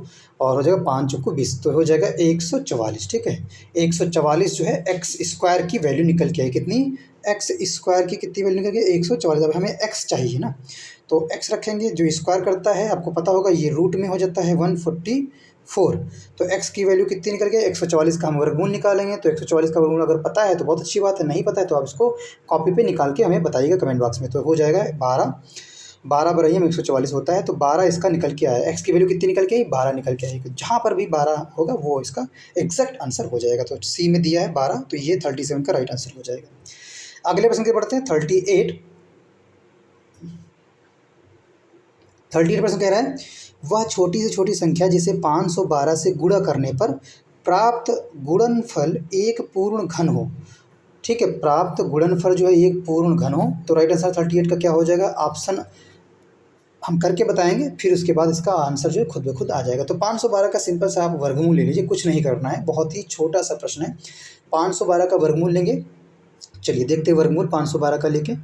तो 512 का सबसे पहले छोटे नंबर से काटते हैं, तो हो जाएगा 2 2 2 जा 4 कैरी 1 रेट 2 5 जा 10 2 6 जा 12। ठीक है, फिर 2 1 जा 2 2 2 जा 4 2 8 जा 16 28 हो गया, 1 2 8 हो गया, 1 2 8 को फिर से 2 कटेंगे, जब तक 2 से कटेगा इसको कटते रहेंगे, 2 6 जा 12 2 4 जा 8 64, फिर कट करेंगे तो कितना आ जाए 2 3 जा 6 और 2 2 जा 4 आ गया 32 है, फिर से 2 से कट करेंगे, तो जब फिर से 2 से कट करेंगे, एक मिनट, जब फिर से इसको 2 से कट करेंगे 2 1 जा 2 2 6 जा 12। ठीक है, और 2 8 जा 16 2 4 जा 8 2 2 जा 4 और 2 × 2 लास्ट में 2 आएगा। आप पेयर ले लें, सभी पेयर से एक ले लें तो यहाँ पे एक पेयर, 2, 3 और ये 4, ठीक है। तो सभी से जब हम पेयर ले लेंगे तो क्या आएगा, 2 की पावर 3, 1 मिनट, 500, ये 1 हो गया और ये 2 हो गया और ये 3 हो गया। 3 पेयर रहेंगे, ठीक है, 3 पेयर रहेंगे, 2 के 3 पेयर, ठीक है। तो क्या हो जाएगा यहाँ पे 2 की पावर 3 512, 2 की पावर 3 इंटू 2 की पावर 3 इंटू 2 की पावर 3, ठीक है। अब इसको सॉल्व कर लेते हैं तो क्या हो जाएगा, 2 की पावर 3 है ना, तो अभीष्ट संख्या क्या हो जाएगी, नॉर्मल सा अभीष्ट संख्या। अब तीनों में से हम एक ले लेंगे, तीनों में से हमें एक उठा लेना है, इन तीनों में से एक, तो क्या हो जाएगा 2 की पावर 3।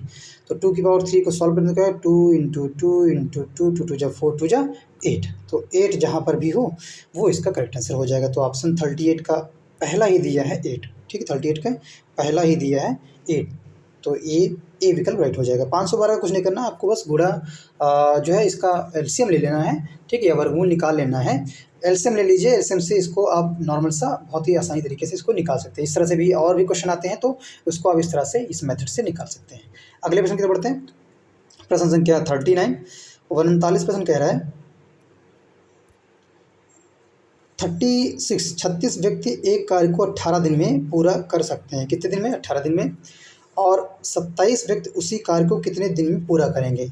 बहुत ही सिंपल सा क्वेश्चन है। कह रहा है कि 36 व्यक्ति हैं, कोई कार्य है वो 18 दिन पूरा करते हैं और व्यक्ति कम हो गए, ठीक, पर्सन जो है वो कम हो गए 27। तो अब 27 व्यक्ति बचे तो उस 27 व्यक्ति जो है उसी काम को कितने दिन में पूरा करेंगे। 36 व्यक्ति थे तो 18 दिन में पूरा होता था, तो व्यक्ति कम हो गए तो इसका मतलब जो है समय कम हो जाएगा या ज़्यादा हो जाएगा। तो इसको करके बताते हैं कैसे लगेगा। तो देखते हैं, कुछ नहीं है, फार्मूला याद रखिएगा, M1 और D1, ठीक है, M1 और D1, M1 और D1 is equal to M2 और D2, ठीक है, ये ध्यान रखिएगा, M1 D1 is equal to M2 और D2। तो पहला वाला M कितना था, 36 व्यक्ति थे, ठीक है, कितने दिन में पूरा करते थे, 18 दिन में पूरा करते थे, ये तो था। और इसके बाद सेकंड जो कह रहा है कि अब 27 व्यक्ति हो गए, कितने, 27 व्यक्ति हो गए और कितने दिन में पूरा करेंगे हमें यही पता करना है। तो D2 हम ऐसे लिखा रहने देंगे।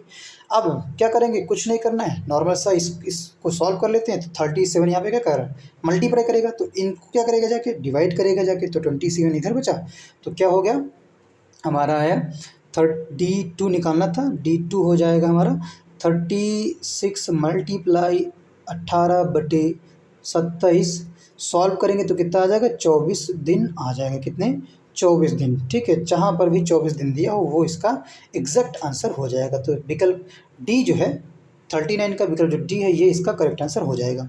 अगले प्रश्न की तरफ बढ़ते हैं। प्रश्न संख्या 40 प्रश्न कह रहा है कि एक धनराशि साधारण ब्याज पर 2 वर्ष के लिए किसी निश्चित दर पर दी जाती है। यदि इसे 3% उच्च दर या उच्चतर दर पर दिया जाए तो रुपये 300 अधिक प्राप्त होते हैं। तो धनराशि है, ठीक, तो वो धनराशि जो है बताना है। तो 40 का देखते हैं कैसे लगेगा प्रश्न। 40 का तो अगर हम मूलधन मान लें इसमें कि मूलधन जो है वो कितना है, मूलधन कितना है, वो P रुपीज़ है, कितना है, अगर हम मूलधन को मान ले 40% को, जो मूलधन है वो कितना है, मूलधन मान लेते हैं कितना रुपीज़ P है, कितना P है, ठीक है। मूलधन को अगर हम मान लें कि P है तो हम आसानी से इसको निकाल सकते हैं। तो इसलिए जो निकल के आएगा हमारा मूलधन जो निकल के क्या आएगा, तो इसका फार्मूला होता है P bracket R plus 3 bracket बंद गुणे 2/100, ठीक है, बटे 100 ये होता है। अब इसको सॉल्व करेंगे तो सॉल्व करने के बाद क्या आएगा, तो हमारा हो जाएगा PR plus 2/100 is equal to 300, ठीक है, कितना हो गया, इज इक्वल टू 300 हो गया, ठीक है। PR गुणे 2/100 इज इक्वल टू 300 या 300, ठीक है। अब हम क्या करेंगे, इम्प्लाइज दैट का साइन लगाएंगे और फिर इसको आसानी से हम निकाल सकते हैं। इम्प्लाइज दैट P गुणे 3 गुणे 2/100 इज इक्वल टू 300, ठीक है। तो हमें P निकालना था और P फाइंड करना, तो नॉर्मल सा P इज इक्वल टू हो जाएगा 300 गुणे 100/3 गुणे 2 और निकल के कितना आ जाएगा, सब कट पीट करेंगे तो आ जाएगा हमारा 3 3 और हो जाएगा 5,000 रुपये। ठीक है, कितना आ जाएगा 5,000। जहाँ पर भी 5,000 दिया हो ये इसका करेक्ट आंसर हो जाएगा। तो हमारा आंसर जो विकल्प ए है 40% का 40 का विकल्प जो ए है ये इसका राइट आंसर हो जाएगा 5,000। अगले प्रश्न की तरफ बढ़ते हैं। प्रश्न संख्या 41 41 कह रहा है ए कॉमा बी और सी एक कंपनी में हिस्सेदार अंशधारक हैं। किसी एक वर्ष में ए को लाभ जो होता है 1/2 भाग मिला है और बी को 1/4 भाग मिला है और सी को कितना मिलता है, सी को 5,000 रुपये मिलते हैं। तो ए का कितना लाभ मिलेगा, ए को जो है कितना लाभ मिलेगा। सिंपल सा है, ए बी सी तीनों जो हैं हिस्सेदार हैं किसी भी कंपनी में और किसी वर्ष में कोई सा भी वर्ष हो, वर्ष यहाँ पे मतलब नहीं है हमें। ए का जो लाभ होता है 1/2 भाग होता है। दोनों में देखो फ्रैक्शन दे दिया गया, लेकिन सी में जो है जो सी जो धारक है हिस्सेदार है उसमें दे दिया है उसे 5,000 रुपये मिलते हैं। तो ए को जो है कितना लाभ मिला ये पता करना है। ठीक है, ए को कितना लाभ मिला ये हमें फाइंड करना है। तो सी का अगर हमें लाभ पता करना है, अगर हमें सी का जो लाभ का जो भाग पता करना है वो हम पता कर सकते हैं, उसी के माध्यम से ये आंसर निकलेगा 41। अगर हम सी का क्या निकालें, लाभ प्राप्त कर, सी का प्राप्त लाभ। ठीक है, सी का लाभ निकाले तो कितना आएगा, हम मान लेते हैं 1 माइनस 1/3 भाई 1/3 माइनस 1/4। ठीक है, या 1/4। ठीक है, 1 से 1/3 और 1/4 को सब्ट्रैक्ट कर देंगे। ठीक है, क्या कर देंगे, सब्ट्रैक्ट कर देंगे। तो इसको सॉल्व करेंगे इस फ्रैक्शंस को, तो हो जाएगा हमारा सभी का एलसीएम लेंगे तो कितना एलसीएम निकल गया, 12 निकल गया, 3 चौको 12 एलसीएम निकल के आएगा। और क्योंकि हमें इसके सभी के डिनोमिनेटर जो है बराबर करने होते हैं इसलिए हम एलसीएम 3 और 4 कर लेंगे, 12 आ जाएगा। 12 से क्या करेंगे, नॉर्मल सा 12 एकम 12 माइनस 3 चौको 12 4 एकम 4। ठीक है, 12 को 3 से क्या करेंगे, डिवाइड करेंगे। जो यहाँ पे दिया है 3 जो है इस 12 को डिवाइड करेगा। ठीक है, तो आंसर जो भी आएगा ऊपर वाला जो अंश दिया है 1 उससे मल्टीप्लाई करेगा। तो 3 चौके 12 और 4 एकम 4। ठीक है, फिर माइनस इसी तरह यहाँ ये भी प्रोसेस करना, 4 3 = 12 और 3 1 = 3। तो आया 12 - 4 - 3। ठीक है, और बटे 12। तो इसको सॉल्व करेंगे तो क्या आएगा, 5/12 आ जाएगा। ठीक, कितना, 5/12। तो 5/12 भाग है वो किसके बराबर है, कितनी सैलरी उसकी थी, 5,000 रुपये उसको मिलते हैं। तो 5/12 है, 5/12 है वो किसका है, सी का लाभ है ना। तो सी का ही हमने निकाला है, तो कितना है सी का लाभ, 5,000 है। अब इसको आसानी से हम निकाल लेते हैं, 5/12 भाग होगा। ठीक है, अब ए का लाभ जो है हम आसानी से निकाल सकते हैं, इसलिए जो है ए का लाभ क्या हो जाएगा, 5,000 गुणे 12/5 गुणे 1/3। इसको सॉल्व करेंगे, 5,000 गुणे 12/5 गुणे 1/3। ठीक है, इसको सॉल्व करेंगे तो कितना आएगा, यहाँ पे आएगा 1,000 और 3 कम 3 3 चौको 12। तो क्या बचा, 1,000 गुणे 4 तो निकल के आएगा 4,000। ठीक है, 4,000 ये किसका था, ये ए का हम निकाल लेते हैं, किसका, ए का निकाल लेते हैं।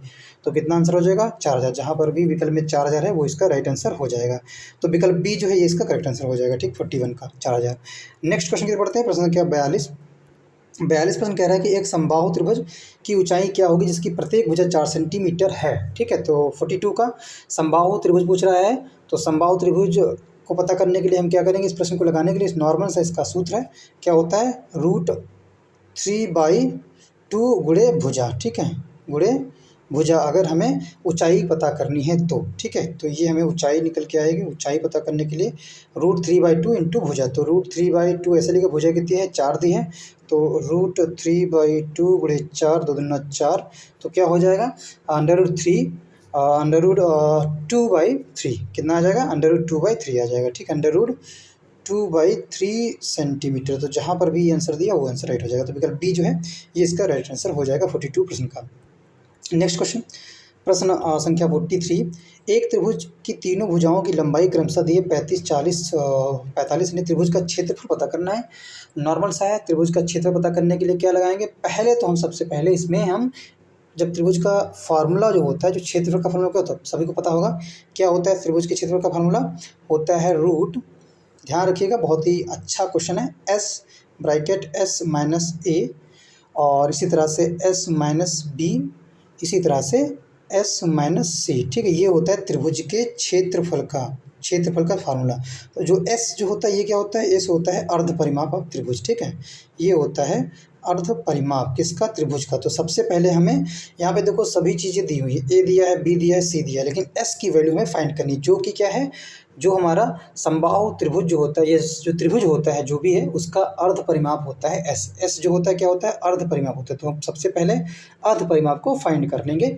तो अर्ध परिमाप क्या निकलेगा, तो परिमाप जितना होता है उसको 2 से डिवाइड कर देंगे। तो हमें पता है त्रिभुज का परिमाप कैसे निकलता है, समाफाल साइड, ठीक है। तो सभी भुजाओं का योग अगर कर दे तो त्रिभुज का परिमाप निकल आता है। तो सभी भुजाएं कौन सी, 35, 40 और 45। तो हम एस निकाल लेंगे, एस इज इक्वल टू 35, 40 और प्लस 45, इन सभी को ऐड करेंगे, परिमाप निकलेगा, और इसको 2 से भाग कर देंगे तो अर्ध परिमाप निकल आएगा। कितना निकलेगा, दोनों सभी को ऐड करें तो हो जाएगा 120/2।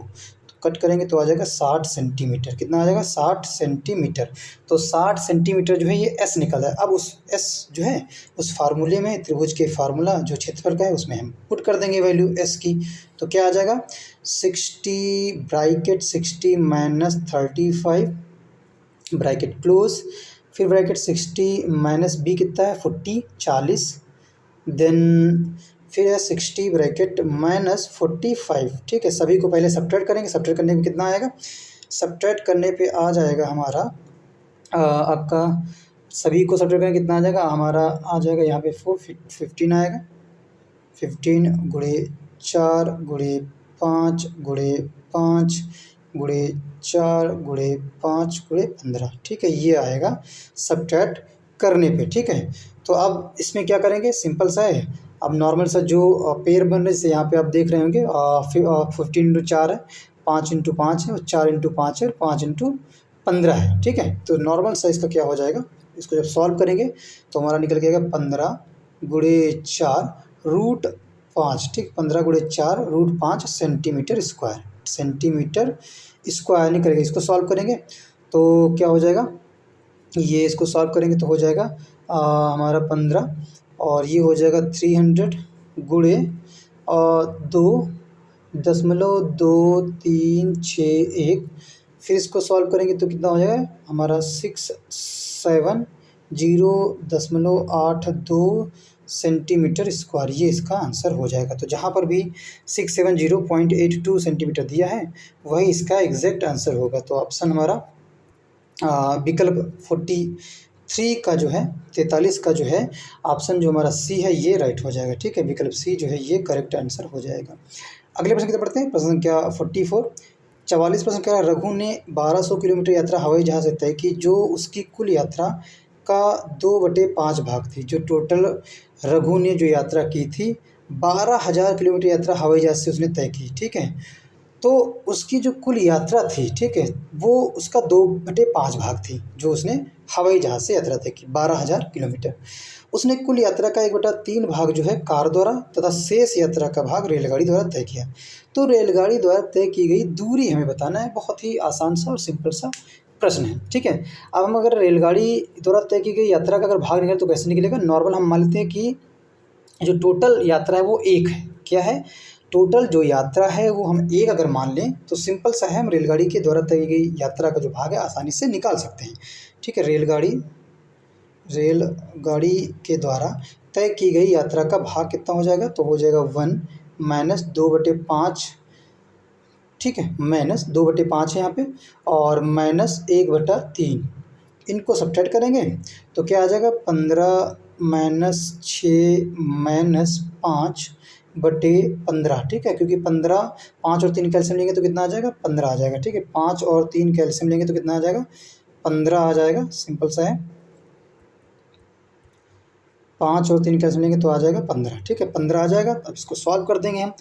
सॉल्व करने के बाद कितना आएगा, इसको 15 में 6 गया, कितना बचा 6 5 11, और तो हो जाएगा 15 माइनस 11, 15 माइनस 11/15, तो आया हमारा 15 में 11 गया, बचा हमारा 4/15 आया, ठीक है। 4/15 जो है ये निकल के आया। रेलगाड़ी द्वारा तय की गई जो यात्रा का भाग था वो कितना है 4/15 है। तो हम निकाल लेंगे, बहुत आसान हो गया हमारे लिए। चूँकि जो है 2/5 जो भाग है, 2/5 भाग है यात्रा का, वो 1200 किलोमीटर के बराबर है। कितने, 1200 किलोमीटर बराबर। तो इसी तरह से जो 4/15 भाग रेलगाड़ी होता है, इसको हम आराम से निकालेंगे। भाग जो है यात्रा का, इसको हम आसानी से निकाल सकते हैं। 1200 सॉरी गुणे 5/2, ये उल्टा हो जाएगा। ये वाला जो टर्म होता है जब यहाँ ले जाते हैं इसको, ये यूनिटरी मेथड है, एक एक नियम इसमें लगता है। तो ये हो जाएगा 5/2 और गुणे 4/15, ठीक, 4/15 लिखते भी रहिए, थोड़ा आसान हो जाएगा। अब इसको सॉल्व कर देंगे। 2 छाक 12 तो हो जाएगा 600 ये हो गया, और गुणे 5 गुणे 4/15, तो 5 3 15 ये कट गया, ठीक है। तो कितना बचा, 6 5 3 15, तो ये बचा हमारा 600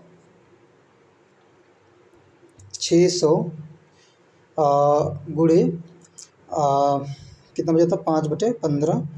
तो ये हमारा बच्चा यहाँ पे 600 को जो किससे मल्टीप्लाई करें, 4/3, तो हमारा हो जाएगा 3 दूनी 6, 200।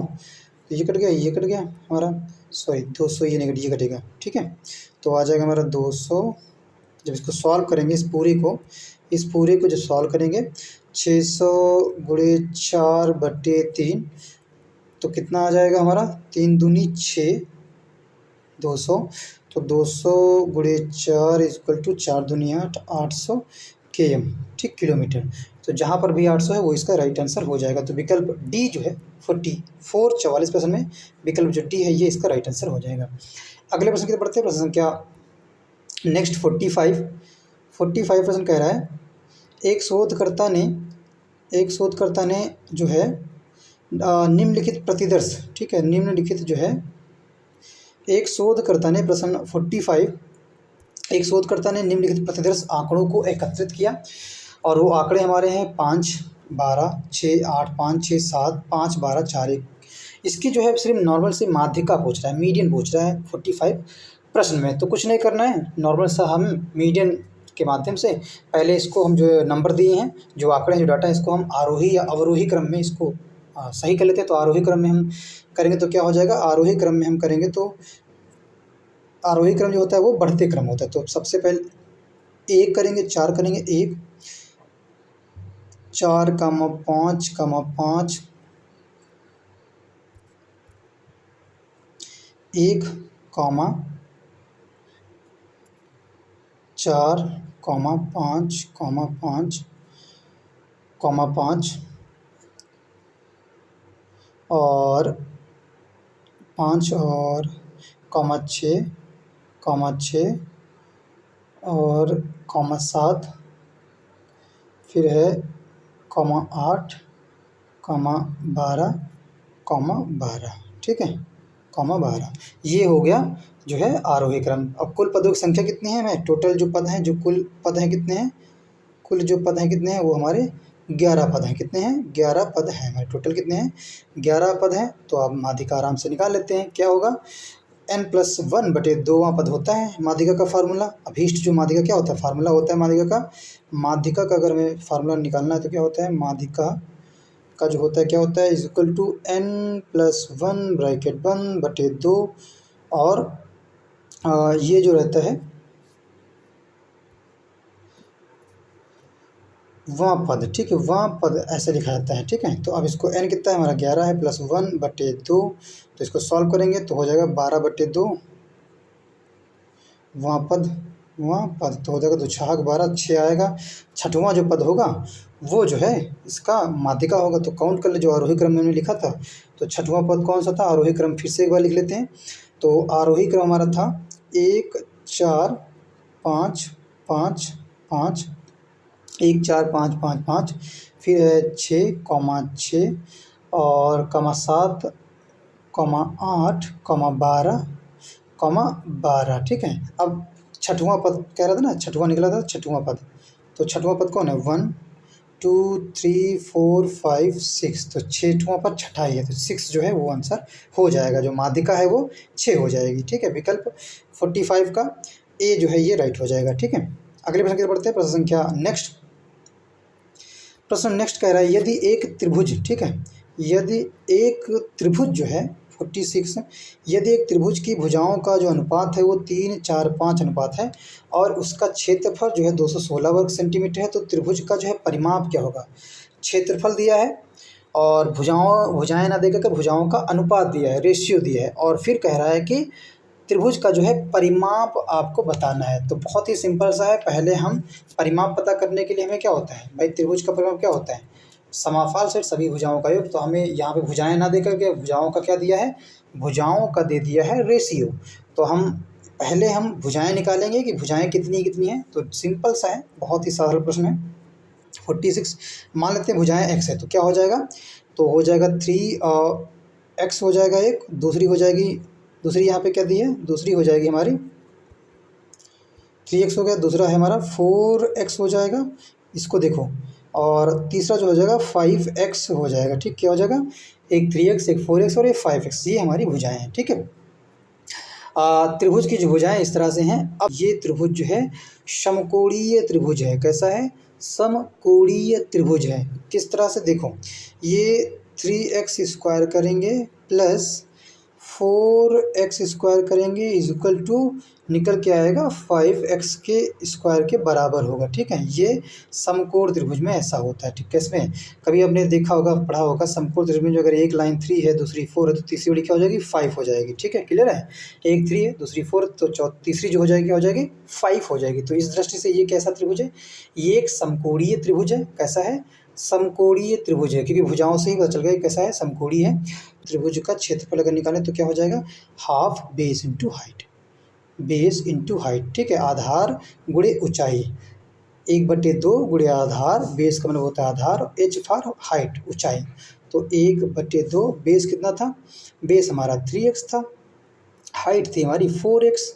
ठीक है, अब इसको निकाल लेंगे तो हमारा कितना निकल गया, इसको कट करेंगे तो क्षेत्रफल हमारा दिया हुआ था, x की हमें वैल्यू फाइंड करनी है। x² कितना था, 216/6 था। अब हमें x पता करना है, तो रूट लग जाएगा कितना, इसको सॉल्व करने की तो कहेगा 6, 18, 19, 20, 21, 26, 36 आया निकल के। तो यहाँ पे स्क्वायर लगा था और 36 पे हम कर देंगे अंडर रूट, तभी ये x का स्क्वायर हट जाएगा। यहाँ का स्क्वायर हटाने के लिए क्या करते हैं, स्क्वायर हटाने के लिए इस साइड में रूट लगा देते हैं, जो भी नंबर होता है। ठीक है, क्या लगा देते हैं, रूट लगा देते हैं। तो x की वैल्यू कितनी आ जाएगी, 36 का वर्गमूल करेंगे, वर्गमूल निकालें तो कितना आएगा, 6×36। तो x की वैल्यू क्या हो जाती है कि 6 निकल के आएगी। x की वैल्यू कितनी, 6 निकल के आएगी x की वैल्यू। अब हम 6 की जो 6 निकल के आएगी ना x की वैल्यू, अब सभी वैल्यू हम निकाल लेंगे इसी माध्यम से। यहाँ पे था 3x इज इक्वल टू कितना हो जाएगा, 3 इंटू एक्स की वैल्यू 6 निकल तो हो जाएगा 18।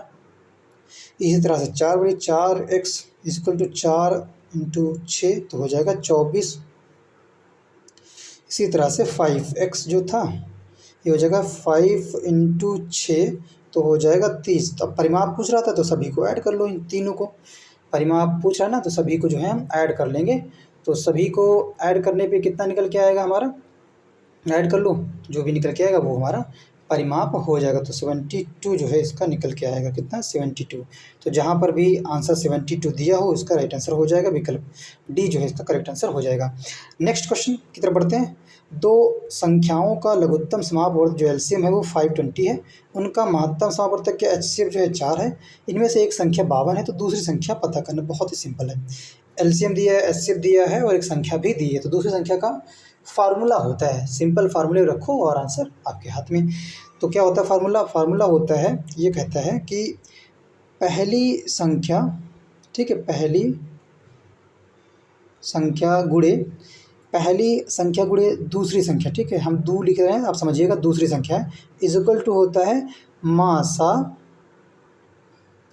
गुणे लासा, ठीक है, लासा, ठीक है, मासा गुणे लासा क्या होता है, इज इक्वल टू मासा गुणे लासा होता है पहली संख्या गुणे दूसरी संख्या, ठीक है, पहली संख्या गुणे दूसरी संख्या होता है इज इक्वल टू मासा गुणे लासा होता है। तो पहली संख्या क्या थी, पहली संख्या हमारी दी हुई है, क्या है, इनमें से एक संख्या दी है ना 52 है, तो पहली संख्या जो है हमारी क्या हो जाएगी, 52 हो जाएगी। दूसरी संख्या की जगह हम दूसरी संख्या ही लिख लेंगे, तो 2 लिख रहे हैं, समझिएगा कि दूसरी संख्या इज इक्वल टू मासा गुणे लासा, तो 520 गुणे 4, ठीक, 520 गुणे 4। तो अब इसको हम सॉल्व कर लेंगे। तो ये जो दूसरी संख्या अगर पता करना है तो 52 यहाँ पे दूसरी संख्या से मल्टीप्लाई कर रहा है, तो इधर जाएगा तो क्या करेगा 520 गुणे 4, यहाँ पे इसके रूट में आ जाएगा, नीचे आ जाएगा अपॉन में, तो हो जाएगा 52। तो 52 51 52 तो हो जाएगा 10। तो 10 गुणे 4 ये क्या निकल के आया, दूसरी संख्या निकल के आई। ठीक है, 10 गुणे 4 तो कितना हो गया, 10 चौकू 40 जो है ये दूसरी संख्या होगी। ठीक, क्या होगी, दूसरी संख्या होगी। फार्मूला याद रखिएगा, बहुत आसान है इसको निकालना। विकल्प ए राइट हो जाएगा। ठीक है, नेक्स्ट प्रश्न पढ़ते हैं। 48% कह रहा है कि आंकड़ा समूह का सबसे अधिक बारंबार आने वाला मान कहलाता है।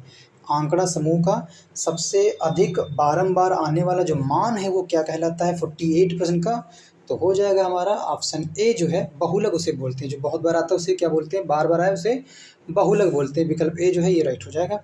अगले प्रश्न 49 की तरफ बढ़ते हैं। 49% कह रहा है कि किसी कक्षा के 15 विद्यार्थियों की औसत आयु 15 वर्ष है।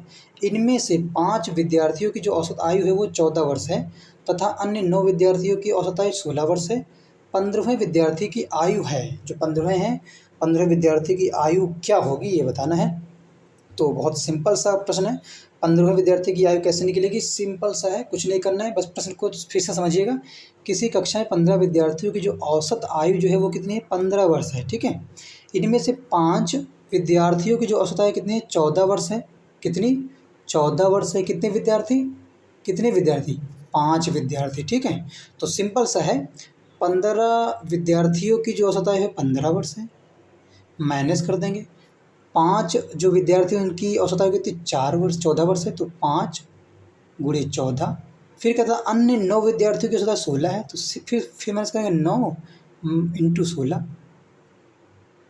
ठीक है, अब इसको हम सॉल्व कर देंगे। जैसे सॉल्व करेंगे आंसर हमारे हाथ में आ जाएगा। 225 15 पर 225 माइनस 15 चौकू 60, 15 चौकू 60, हाँ 14 था, सॉरी यहाँ पे 14 था, 15 14 14 पंचे 70। ठीक है, 14 पंचे 70 माइनस 16 9 जा 144। अब इसको सॉल्व करेंगे, क्या आएगा निकल के, ये सॉल्व करेंगे और फिर सब्ट्रैक्ट करेंगे तो निकल के आ जाएगा हमारा 11 वर्ष। ठीक, कितना, 11 वर्ष। तो जहाँ पर भी आंसर में 11 वर्ष है वो उसका सही आंसर हो जाएगा। तो ऑप्शंस में बी विकल्प 49 का राइट हो जाएगा। 11 वर्ष यहाँ दिया है तो ये इसका आंसर राइट हो जाएगा। नेक्स्ट प्रश्न की तरफ बढ़ते हैं। प्रश्न 50% कह रहा है कि एक समचतुर्भुज का क्षेत्रफल 500 सेंटीमीटर स्क्वायर है और इसके एक विकर्ण की लंबाई 25 सेंटीमीटर है, तब दूसरे विकर्ण की लंबाई होगी। कैसा चतुर्भुज है, समचतुर्भुज है। ठीक है, उसका क्षेत्रफल दिया है, एक विकर्ण की लंबाई दी हुई है, तो दूसरे विकर्ण की लंबाई पूछ रहा है। ये हमारा समचतुर्भुज है और इसमें एक विकर्ण की लंबाई, ये विकर्ण इसे बोलते हैं, इसकी लंबाई 25 है और इस पूरे का क्षेत्रफल जो है 500 सेंटीमीटर दिया है, गिवन है। और तू पूछ रहा है कि दूसरे वाले, इस वाले विकर्ण की लंबाई पता करना है। बहुत ही सिंपल सा प्रश्न है। चलो इसको सॉल्व करते हैं 50% का प्रश्न को। इसका सिंपल सा एक फार्मूला आप ध्यान रखिएगा। समचतुर्भुज का जो क्षेत्रफल होता है उसका फार्मूला क्या होता है, समचतुर्भुज का क्षेत्रफल जो इसका फार्मूला होता है हमारा is equal to half d1 into d2। d1 diagonal बोलते हैं, विकर्ण को बोलते हैं। ठीक है, d2 डायगोनल टू विकर्ण जो दूसरा है उसको बोलते हैं। तो क्षेत्रफल दिया हुआ था ना, तो क्षेत्रफल इसके बराबर में कर देंगे और हाफ d1 दिया ना एक विकर्ण, तो d1 कितना हो जाएगा 25 हो जाएगा। d2 हमें पता करना है इंटू d2। अब सिंपल से इसको सॉल्व कर लें इसको। तो 25 यहाँ पे क्या कर रहा है, 25 यहाँ पे मल्टीप्लाई कर रहा है, ये भी मल्टीप्लाई कर, सभी को उधर ले जाएं 500 की तरफ, तो हो जाएगा 500 गुणे कितना था 25 था, तो और d2 बता था हाफ बाई 2 था, तो 2 ऊपर चला जाएगा, हाफ नीचे आ जाएगा। 25 मल्टीप्लाई करा तो ये क्या करेगा, डिवाइड करेगा जाके, तो 25 हो जाएगा नीचे, उधर बचा d2। ठीक है, तो 25 को हम सॉल्व करेंगे, कितना आएगा 25 100 25 पंचे 125, सिंपल 5 25 5 एकम 5, तो यहाँ 100 बचा और फिर 5 पंजे 5 5 पंजे 5 और 5 2 जा 20, तो यहाँ पे आएगा 20। कितना आ गया 20 आ जाएगा। ठीक है, 20 और ऊपर कितना था 2/1 था। ठीक है, तो 20 2/1 या 2/1 तो हो जाएगा 20 गुणे 2, तो हो जाएगा 40। ठीक, कितना हो जाएगा 40 इसका निकल के आएगा सेंटीमीटर। दूसरे वाला कितना हो जाएगा 40 सेंटीमीटर हो जाएगा। तो जहाँ पर भी 40 सेंटीमीटर दिया वो इसका राइट आंसर, विकल्प सी जो है ये इसका करेक्ट आंसर हो जाएगा। ठीक है, विकल्प सी इसका राइट आंसर हो जाएगा। बहुत सिंपल प्रश्न था, बस फार्मूला आपको ध्यान रखना है। हाफ D1 D2 होता है समचतुर्भुज का क्षेत्रफल का फार्मूला। इसके माध्यम से हमने दूसरे वाले विकल्प को पता कर लिया है। 40 सेंटीमीटर राइट आंसर हो जाएगा।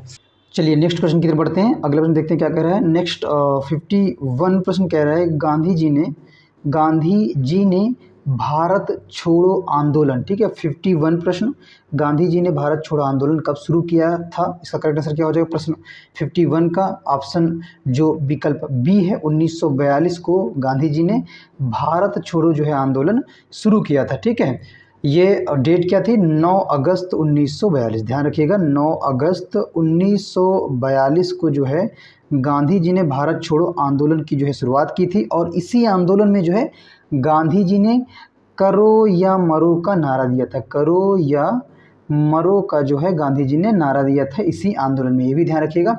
अगले क्वेश्चन की तरफ बढ़ते हैं। प्रश्न संख्या 52 प्रश्न कह रहा है कि गदर क्रांति, प्रश्न 52, गदर क्रांति आरंभ होने का सबसे प्रमुख जो है या मेन जो फैक्ट था या मेन जो कारण था वो क्या था? तो इसका करेक्ट आंसर हो जाएगा 52 प्रश्न का ऑप्शन जो सी है, कामागाटा मारू घटना जो है ये इसके लिए उत्तरदायी थी गदर क्रांति आरंभ होने के लिए। ठीक है, कामागाटा मारू घटना करेक्ट आंसर सी हो जाएगा।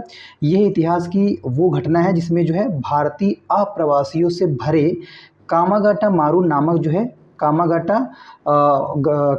मारू नामक जापानी जहाज को, ठीक है क्या था ये? जापानी जहाज था। इसको मई 1914 में कनाडा में जो है इसे प्रवेश नहीं दिया गया था और उसे जो है वापस भेज दिया गया था। इसी घटना के जो है फलस्वरूप जो है गदर आंदोलन का आरंभ हुआ था या जो गदर क्रांति थी उसका प्रमुख कारण था कामागाटा मारू घटना। ठीक है, नेक्स्ट क्वेश्चन देखते हैं। अगला क्वेश्चन कह रहा है 53, निम्नलिखित में से कौन सा मेरू रज्जु का एक महत्वपूर्ण कार्य? ठीक है, मेरू रज्जु का एक महत्वपूर्ण कार्य कौन है? जो विकल्प है नीचे राइट हो जाएगा प्रश्न 53 का ऑप्शन जो सी है, प्रतिवर्ती क्रियाओं का नियंत्रण जो है ये मेरू रज्जु का एक महत्वपूर्ण कार्य जो है ये है। ठीक, विकल्प सी ऑप्शन सी जो है ये राइट हो जाएगा। ठीक है, क्योंकि ये प्रतिवर्ती क्रियाओं को जो है नियंत्रण करता है मेरू रज्जु। अगले क्वेश्चन की तरफ बढ़ते हैं। प्रश्न संख्या 54 प्रश्न कह रहा है उपराष्ट्रपति को अपना कार्यकाल समाप्त होने से पूर्व अपने पद से हटाने का अधिकार जो है निम्नलिखित में से किसके पास है? ठीक है, किसको हटाने का? उपराष्ट्रपति का कार्यकाल समाप्त होने से पहले ही, क्या कार्यकाल अगर उपराष्ट्रपति का है उस कार्यकाल को समाप्त होने से पहले ही उसको उसके पद से हटाने का जो अधिकार है वो किसके पास रहता है? तो करेक्ट आंसर हो जाएगा 54 का ऑप्शन जो ए है, राज्यसभा के पास जो है ये अधिकार है कि वो उपराष्ट्रपति को उसके कार्यकाल समाप्त होने से पहले जो है हटा सकता है। ठीक है, और ये किस अनुच्छेद के तहत किया जाएगा? तो ये भी ध्यान रखिएगा, ये अनुच्छेद 67 के तहत ऐसा किया जाता है या ऐसा राज्यसभा को अधिकार प्राप्त है। ठीक है, जिसमें राज्यसभा प्रभावशाली बहुमत से और लोकसभा द्वारा सामान्य बहुमत से प्रस्ताव पारित करके जो है उपराष्ट्रपति को उसके पद से जो है हटाया जा सकता है। अनुच्छेद 67 में यह प्रावधान भी है, ये भी ध्यान रखिएगा। अगले प्रश्न की तरफ बढ़ते हैं। प्रश्न संख्या 55 प्रश्न कह रहा है कि निम्नलिखित में से किसका प्रशांतक औषध के रूप में प्रयोग किया जाता है? तो 55 प्रश्न का करेक्ट आंसर हो जाएगा ऑप्शन जो डी है, विकल्प जो डी है ये इसका करेक्ट हो जाएगा। वैलियम जो है इसका राइट आंसर होगा। ठीक है, वैलियम को प्रशांतक औषध के रूप में जो है प्रयोग किया जाता है। ठीक है, वैलियम जो है ये बेंजोडाइपेजाइन वर्ग की एक औषधि है। किस वर्ग की? बेंजोडाइपेजाइन जो वर्ग है उस वर्ग की ये बेंजोडाइपेजाइन वर्ग की एक जो है औषधि है जो जिसका काम क्या रहता है? ये मस्तिष्क को शांति प्रदान करने के लिए मस्तिष्क के कार्य को परिवर्तित करती है। ठीक है, मस्तिष्क को शांति प्रदान करने के लिए इसका इस्तेमाल जो है किया जाता है। ठीक है, मस्तिष्क को शांति प्रदान करने के लिए। ठीक है, नेक्स्ट प्रश्न की तरफ बढ़ते हैं। अगला प्रश्न देखते हैं। नेक्स्ट क्वेश्चन कह रहा है कि मोहिनी अट्टम जो नृत्य है, मोहिनी अट्टम नृत्य रूप निम्नलिखित में से किस राज्य से संबंध है? ठीक है, मोहिनी अट्टम जो नृत्य रूप है ये निम्नलिखित में से किस राज्य से संबंध है? तो 56 का करेक्ट आंसर हो जाएगा ऑप्शन बी जो है ये केरल से संबंधित है। ठीक है, विकल्प बी राइट हो जाएगा, केरल से मोहिनी अट्टम जो सुप्रसिद्ध नृत्य है ये संबंधित है। ठीक है, इस नृत्य की व्युत्पत्ति या इसका उद्भव जो है माना जाता है कि 16वीं शताब्दी में स्टार्ट हुआ था, कि 16वीं शताब्दी के आसपास हुई थी। ठीक है, कब? 16वीं शताब्दी के आसपास मोहिनी अट्टम नृत्य जो है इसकी जो है व्युत्पत्ति मानी जाती है। अगले प्रश्न 57 की तरफ बढ़ते हैं। 57 प्रश्न कह रहा है कि राष्ट्रीय आय को प्रायः जो है कहा जाता है, जो नेशनल इनकम है उसे क्या कहा जाता है आमतौर पर? तो करेक्ट आंसर क्या हो जाएगा 57% का ऑप्शन जो डी है, MNP-PC जो है ये इसका करेक्ट आंसर हो जाएगा। ठीक, MNP-PC जो है ये इसका करेक्ट आंसर हो जाएगा। ठीक है, NNP और ये PC जो है इसका करेक्ट आंसर हो जाएगा। यहाँ पे PC नहीं है। ठीक है, PC नहीं है, ध्यान रखिएगा ये ऑप्शन गलत है। यहाँ पे NNPFC होना चाहिए। ठीक है, क्या होना चाहिए? FC for F for factor cost. ठीक है, FC फॉर फैक्टर कास्ट। ठीक है, NNPFC जो है ये किसके बराबर होता है? तो ये उत्पादन लागत पर घरेलू शुद्ध घरेलू उत्पाद जिसे बोलते हैं NNPFC। ठीक है, FC। ठीक है, इसे क्या बोलते हैं?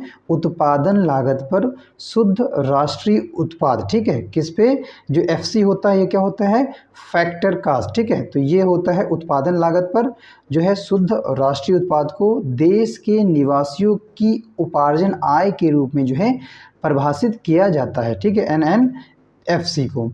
तो जो PFC है, NNPFC है, ये उत्पादन लागत पर शुद्ध घरेलू उत्पाद प्लस विदेशों से प्राप्त शुद्ध उत्पादन आय का जो है जोड़ होता है, या इन दोनों को अगर हम ऐड कर दें NNPFC और प्लस NFIA विदेशों से प्राप्त शुद्ध उत्पादन आय को अगर हम ऐड कर दें, किसको? NNPFC plus NFIA। ठीक है, NFIA का मतलब होता है विदेशों से प्राप्त शुद्ध उत्पादन आय। ठीक है, विकल्प डी जो है इसका करेक्ट हो जाएगा प्रश्न से 57 का 57%। नेक्स्ट क्वेश्चन की तरफ बढ़ते हैं। प्रश्न संख्या 58 प्रश्न कह रहा है 15 मार्च 2015 को badminton championship Swiss grand prix gold का विजेता कौन था? तो राइट आंसर हो जाएगा प्रश्न 58 का ऑप्शन ए जो है के श्रीकांत जो है इसका राइट आंसर हो जाएगा। नेक्स्ट प्रश्न की तरफ बढ़ते हैं। नेक्स्ट क्वेश्चन कह रहा है काबिनी, हेमावती और अमरावती को कौन सी नदी की सहायक नदी है? ये कौन सी ऐसी नदी है जिसकी ये तीनों नदियाँ जो है काबिनी, हेमावती, अमरावती जो है सहायक नदियां हैं? तो 59% का करेक्ट हो जाएगा ऑप्शन जो सी है, विकल्प जो सी है ये राइट हो जाएगा। ठीक, कावेरी की ये तीनों नदियां जो हैं सहायक नदियां हैं। नेक्स्ट क्वेश्चन की तरफ बढ़ते हैं। प्रश्न संख्या 60 देखते हैं। 60 क्या कह रहा है? 60% कह रहा है कि 1857 के प्रथम स्वतंत्रता विद्रोह में भाग लेने वाली प्रसिद्ध महिला स्वतंत्रता सेनानी कौन थी? तो 60% का करेक्ट हो जाएगा डी विकल्प, बेगम हजरत महल जो थी ये इसका करेक्ट आंसर हो जाएगा। ठीक है, और ये किसके विरुद्ध जो है ये जो है आंदोलन में भाग ली थी? ये ब्रिटिश ईस्ट इंडिया कंपनी के विरुद्ध ये विद्रोह कर रही थी। ठीक है, किसके? ब्रिटिश ईस्ट इंडिया कंपनी के विरुद्ध जो है बेगम हजरत महल ने 1857 के विद्रोह में जो है सेनानी या प्रमुख स्वतंत्रता सेनानी थी। ठीक है, प्रसिद्ध महिला स्वतंत्रता सेनानी थी।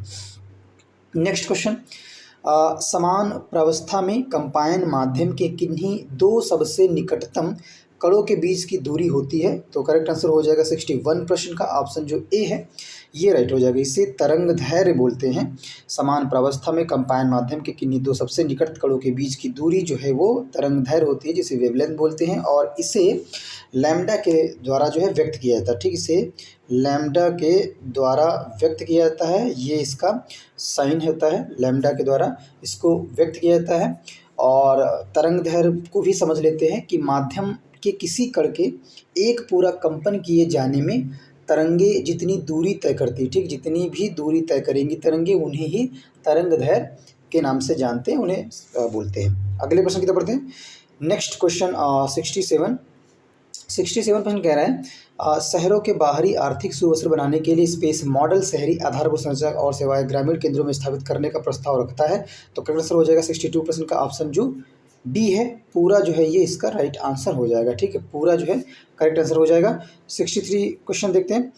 प्रश्न 63 कह रहा है, हाल ही में किस देश ने नए WU-14 अतिधुनिक स्ट्राइक यान का चौथा सफल परीक्षण किया है जो परमाणु अस्त्र प्रदान करने में सक्षम है? तो राइट आंसर हो जाएगा 63 का ऑप्शन जो बी है, चीन ने ऐसा किया हुआ है, विकल्प बी राइट हो जाएगा।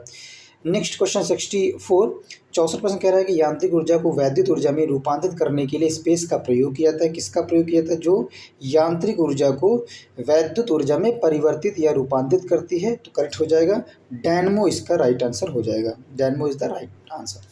नेक्स्ट क्वेश्चन 65 निम्नलिखित में से कौन से देश का संसार में धान उत्पादन में दूसरा स्थान है? तो राइट आंसर हो जाएगा प्रश्न संख्या 65 का विकल्प जो डी है, भारत जो है ये विश्व में या संसार में धान उत्पादन में दूसरा स्थान रखता है। ठीक है, पहले स्थान पे कौन है? तो पहले स्थान पर जो है ये फर्स्ट पोजीशन पे है हमारा चीन। ठीक है, और ये दोनों देश मिलके, भारत और चीन मिलके जो है विश्व का 50% के आसपास जो है धान का उत्पादन करते हैं। नेक्स्ट क्वेश्चन 66 की तरफ बढ़ते हैं। प्रश्न संख्या 66 कह रहा है, वर्ष 2015 के सर्वोत्तम कल्याण संगठन पुरस्कार को स्पेस सम्मानित किया गया। तो करेक्ट आंसर हो जाएगा 67 का ऑप्शन जो डी है, national union of seafarers of India जो है इसका राइट आंसर हो जाएगा, विकल्प 66 का डी। नेक्स्ट क्वेश्चन की तरफ बढ़ते हैं। 67 प्रश्न कह रहा है कि निम्नलिखित में से किसको लोकनायक के रूप में जाना जाता है? ऐसे कौन से व्यक्ति हैं, महान व्यक्ति हैं जिन्हें लोकनायक के रूप में जाना जाता है? तो 67 प्रश्न का करेक्ट आंसर हो जाएगा ऑप्शन जो बी है, जयप्रकाश नारायण को जो है लोकनायक के रूप में जाना जाता है, क्योंकि ये भारतीय स्वतंत्रता सेनानी भी थे। जयप्रकाश नारायण क्या थे? भारतीय स्वतंत्रता सेनानी। ठीक है, स्वतंत्रता सेनानी थे। इसके साथ ही साथ ये समाज सुधारक भी थे और इसके बाद ये राजनीतिज्ञ भी थे। कौन? जयप्रकाश नारायण। ठीक है, राजनीतिज्ञ भी थे। नेक्स्ट क्वेश्चन देखते हैं 68 प्रश्न कह रहा है कि भारत की लगभग आधी जनसंख्या मात्र 5 राज्यों में रहती है। निम्नलिखित में से कौन से इन 5 घनी जनसंख्या वाले राज्यों में से नहीं है वो बताना है। तो करेक्ट आंसर हो जाएगा हमारा प्रश्न संख्या 68 का ऑप्शन जो सी है, केरल जो है ये इसका करेक्ट आंसर हो जाएगा। बाकी जो राज्य हैं, शेष जो विकल्प हैं, इनमें बहुत ज़्यादा जनसंख्या रहती है। बिहार में भी है, पश्चिम बंगाल में भी है और महाराष्ट्र में भी है। इन सभी जो शेष विकल्प है ए और बी और डी, इन सभी में जो है बहुत ही घनी आबादी रहती है, घनी जनसंख्या जो है निवास करती है। ठीक, उत्तर प्रदेश भी अगर होता तो उत्तर प्रदेश में भी है, महाराष्ट्र, बिहार है, पश्चिम बंगाल और मध्य प्रदेश में जो है देश की लगभग जो है आधी जनसंख्या जो है निवास करती है। ठीक है, केरल को छोड़ के। नेक्स्ट क्वेश्चन की तरफ बढ़ते हैं। राइट आंसर हो जाएगा 68 का सी विकल्प। ठीक, ध्यान रखिएगा, विकल्प सी जो है 68 का करेक्ट आंसर हो जाएगा। ठीक है, नेक्स्ट क्वेश्चन 69 69 प्रश्न कह रहा है कि निम्नलिखित में से कौन सा अवध के कृषक आंदोलन का नेता था? अवध के कृषक आंदोलन का जो है नेता था। तो राइट आंसर हो जाएगा प्रश्न 69 का ऑप्शन जो ए है, बाबा रामचंद्र जो है इसका राइट आंसर हो जाएगा। ठीक है, और ये 1920 से 1930 के दशक में जमींदारों के शोषण के विरुद्ध एक संयुक्त मोर्चे का इन्होंने गठन किया था और अवध के किसानों को संगठित भी किया था। ठीक है, इसलिए इनको कृषक आंदोलन का नेता, अवध के कृषक आंदोलन का नेता इन्हें जाना जाता है। नेक्स्ट क्वेश्चन 70 प्रश्न कह रहा है कि निम्नलिखित में से कौन वर्तमान विश्व बैंक का अध्यक्ष है?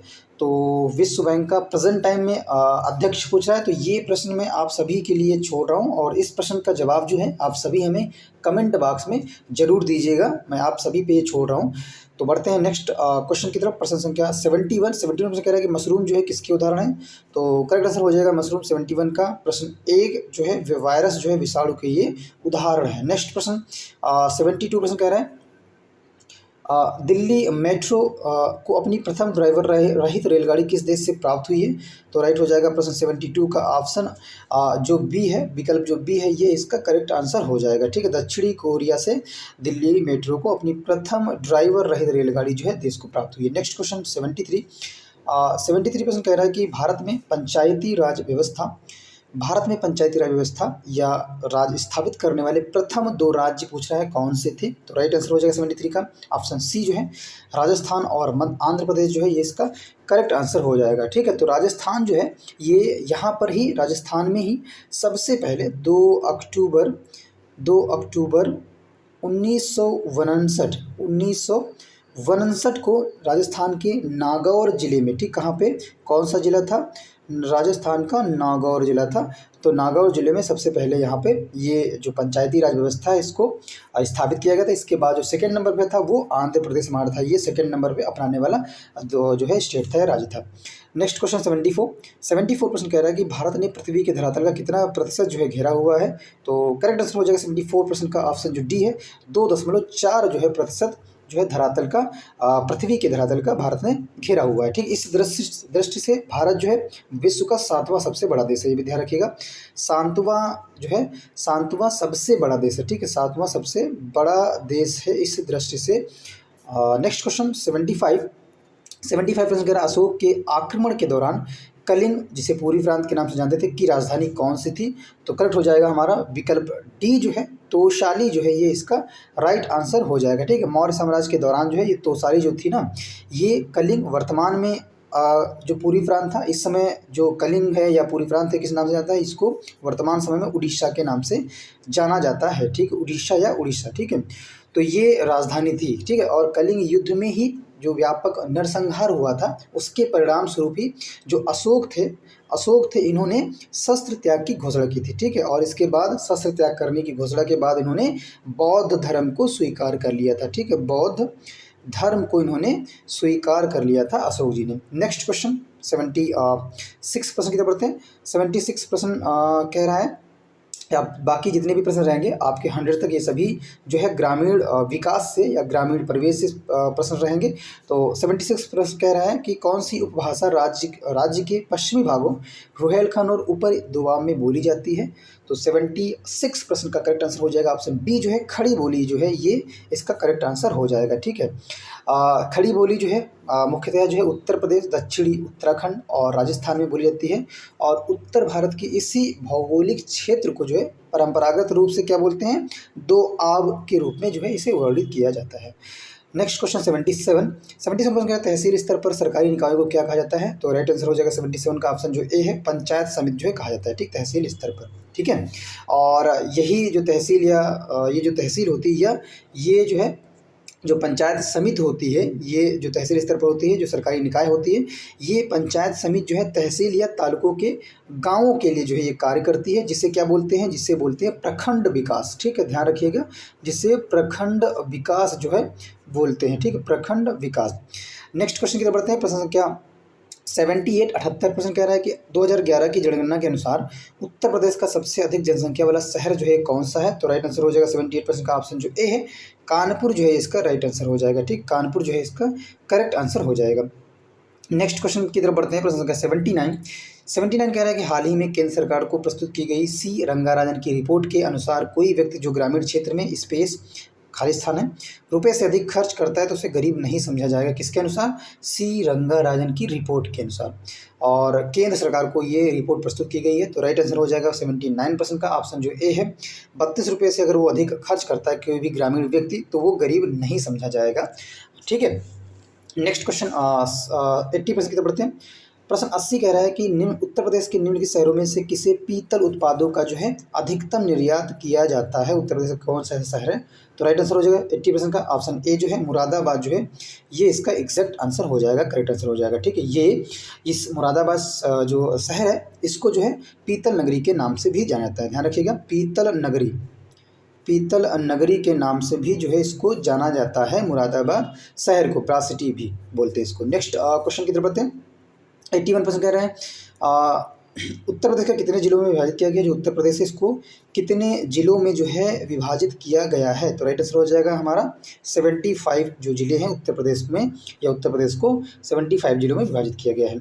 नेक्स्ट क्वेश्चन 82% कह रहा है कि अम्बेडकर विशेष रोजगार योजना, अम्बेडकर विशेष, प्रश्न 82, अम्बेडकर विशेष रोजगार योजना AVRY के अंतर्गत परियोजना की इकाई लागत फिर स्थान खाली स्थान से कम नहीं होनी चाहिए। तो राइट आंसर हो जाएगा हमारा 82% का 50,000 से नीचे नहीं होनी चाहिए। ठीक है, ये इसका करेक्ट आंसर हो जाएगा AVRY के अंतर्गत। नेक्स्ट प्रश्न 83% कह रहा है कि स्पेस खालिस्तान दिया सुल्तानपुर ने सामाजिक वानिकी योजना की कुशल कार्यप्रणाली के लिए केंद्रीकृत डाटाबेस की समस्या का समाधान करने की पहल की है। तो राइट आंसर क्या हो जाएगा हमारा प्रश्न 83 का ऑप्शन जो डी है, राष्ट्रीय सूचना केंद्र नेशनल इंफॉर्मेटिक्स सेंटर जो है ये इसका करेक्ट आंसर हो जाएगा। इस प्लेस पे ये फिल किया जाएगा, ठीक है। नेक्स्ट क्वेश्चन 84 प्रश्न कह रहा है कि उत्तर मध्य रेलवे का मुख्यालय जो है कहाँ स्थित है। 84 प्रश्न, उत्तर मध्य रेलवे का जो मुख्यालय ये कहाँ है स्थित। तो राइट आंसर हो जाएगा 84 प्रश्न का ऑप्शन जो बी है, इलाहाबाद में इसका मुख्यालय स्थित है, ठीक है। कहाँ पे, इलाहाबाद में, ठीक है। नेक्स्ट क्वेश्चन 85 प्रश्न कह रहा है कि भारत में स्थित किस शहर को विश्व का सबसे पुराना शहर माना जाता है। तो राइट आंसर हो जाएगा, सभी को जहाँ तक मेरे हिसाब से पता होगा, सबसे जो पुराना शहर है या प्राचीन शहर है वो वाराणसी है, ठीक है। विकल्प बी जो है ये राइट हो जाएगा। नेक्स्ट क्वेश्चन 86 प्रश्न कह रहा है कि चमड़े की वस्तुओं के लिए प्रसिद्ध जिले हैं तो कौन है। तो राइट आंसर हो जाएगा हमारे 86 प्रश्न का ऑप्शन जो ए है, विकल्प जो ए है ये राइट हो जाएगा, ठीक। आगरा और कानपुर जो है ये चमड़े के लिए, चमड़ा उद्योग के केंद्र है ये यहाँ पे, ठीक है। और यहाँ स्थापित चमड़ा उद्योग जो है इस क्षेत्र के राज्य के कुल श्रमिकों की एक बड़ी जो है जो संख्या है इसमें इसी चमड़ा उद्योग में संलग्न है या जुड़ी हुई है, ठीक है। तो जो आगरा है या कानपुर है, दोनों जगहों पे विश्व प्रसिद्ध जो है चमड़ा उद्योग केंद्र है। नेक्स्ट 87 प्रश्न कह रहा है इंदिरा आवास योजना IAY जो एक केंद्र समर्थित योजना है को जो का सरकार राज्य के साथ लागत सहभाजन अनुपात क्या है। राज्य कितना इसमें योगदान देगी और सेंटर जो है केंद्र कितना इसमें योगदान देगी ये पूछ रहा है। तो करेक्ट आंसर हो जाएगा हमारा 75:25 में 75:25 है इसका करेक्ट आंसर हो जाएगा, विकल्प बी। नेक्स्ट क्वेश्चन 88 प्रश्न कह रहा है कि भू कृषि का रिकॉर्ड कौन सा है। तो राइट आंसर हो जाएगा प्रश्न 88 का जिसमें भू कृषि का रिकॉर्ड है तो करेक्ट है ऑप्शन 88 का ए, गिरदावरी जो है, गिरदावरी ये इसका करेक्ट आंसर हो जाएगा। ये भू कृषि का रिकॉर्ड है, ठीक है। ये भारतीय भूमि अभिलेख प्रणाली के अंतर्गत जो है कृषि भूमि का रिकॉर्ड होता है। किसके अंतर्गत, भारतीय भूमि अभिलेख प्रणाली, ठीक है। अभिलेख प्रणाली, भारतीय भूमि अभिलेख प्रणाली जो है ये इसका करेक्ट आंसर हो जाएगा। इस मतलब जो है इसके अंतर्गत जो है ये एक कृषि भूमि का एक रिकॉर्ड होता है गिरदावरी, ठीक है। नेक्स्ट क्वेश्चन 89 प्रश्न कह रहा है कि एक बिस्वा 89 का एक बीघा से क्या अनुपात है। एक बिस्वा का एक बीघा से क्या अनुपात है। तो राइट आंसर हो जाएगा हमारा 89% का ऑप्शन जो डी है, एक बिस्वा हो जाएगा, ठीक है। एक बिस्वा जो है ये एक बिस्वा का एक बीघा से अनुपात है, ठीक है। और जो एक बीघा का जो बिस्वा होता है, ठीक है, एक बीघा का जो 20वां भाग जो होता है, ठीक, एक बीघा, ठीक, एक बीघा का जो 20वां भाग होगा, कौन सा 20वां जो भाग होगा वो बिस्वा कहलाता है, ठीक है। 20वां भाग बिस्वा कहलाता है और यह उत्तर भारत में भूमि मापने का एक सामान्य सा पैमाना है, ठीक है। क्या है, भूमि मापने का यह पैमाना है ये उत्तर भारत में। अगले क्वेश्चन 90 की तरफ बढ़ते हैं।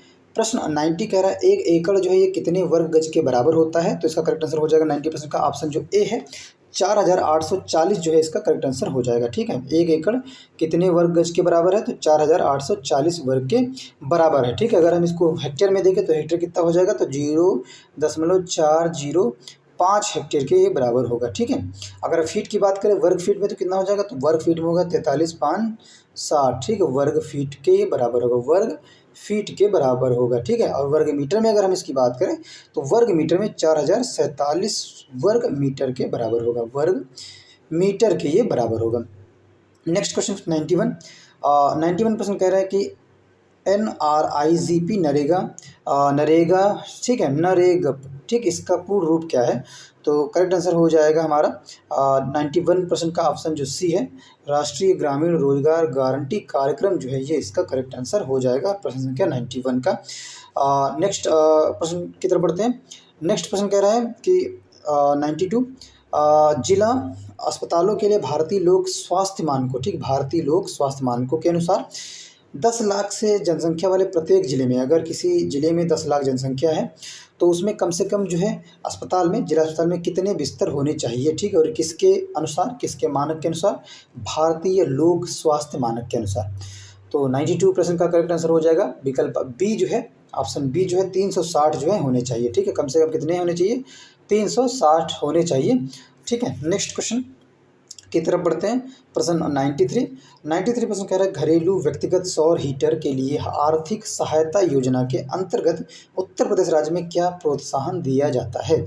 तो राइट आंसर हो जाएगा 93 प्रश्न का ऑप्शन जो डी है, छूट जो है इसका करेक्ट आंसर हो जाएगा। ठीक है, नेक्स्ट क्वेश्चन प्रश्न 94 प्रश्न कह रहा है कि उत्तर प्रदेश की प्रमुख व्यावसायिक फसल क्या है? ठीक है, उत्तर प्रदेश की प्रमुख व्यावसायिक, जिससे आपको पैसा मिलता हो सीधे, जिसको बेचें और सीधे पैसा मिल जाए, तो ये व्यावसायिक फसल के अंतर्गत आता है। तो कौन है इसका करेक्ट आंसर? सभी को मेरे हिसाब से पता होगा। करेक्ट आंसर हो जाएगा बी विकल्प, गन्ना जो है इसका राइट आंसर हो जाएगा।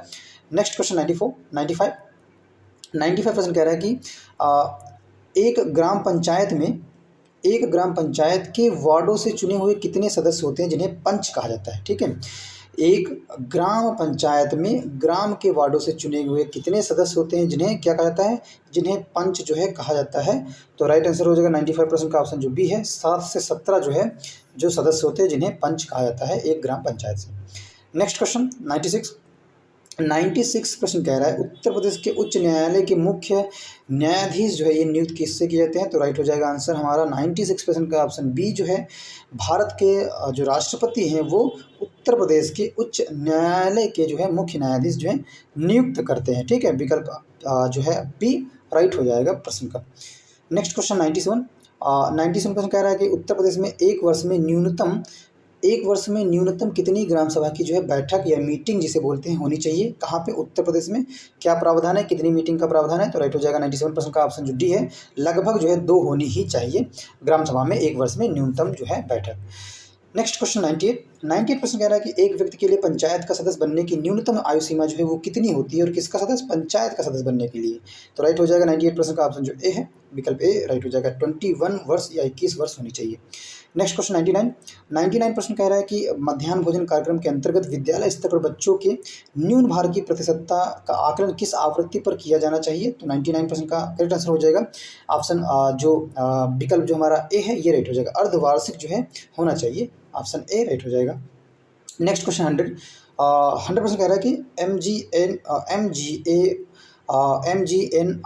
MGNREGA ठीक है, मनरेगा के अंतर्गत सामग्री संगठक के मामले में केंद्र और राज्य सरकारों द्वारा दिए गए निधिकरण का जो अनुपात है वो क्या है? अभी थोड़ी देर पहले ही मैंने बताया था क्या अनुपात रहता है, केंद्र कितना देगी और सेंटर जो है राज्य कितना देगा?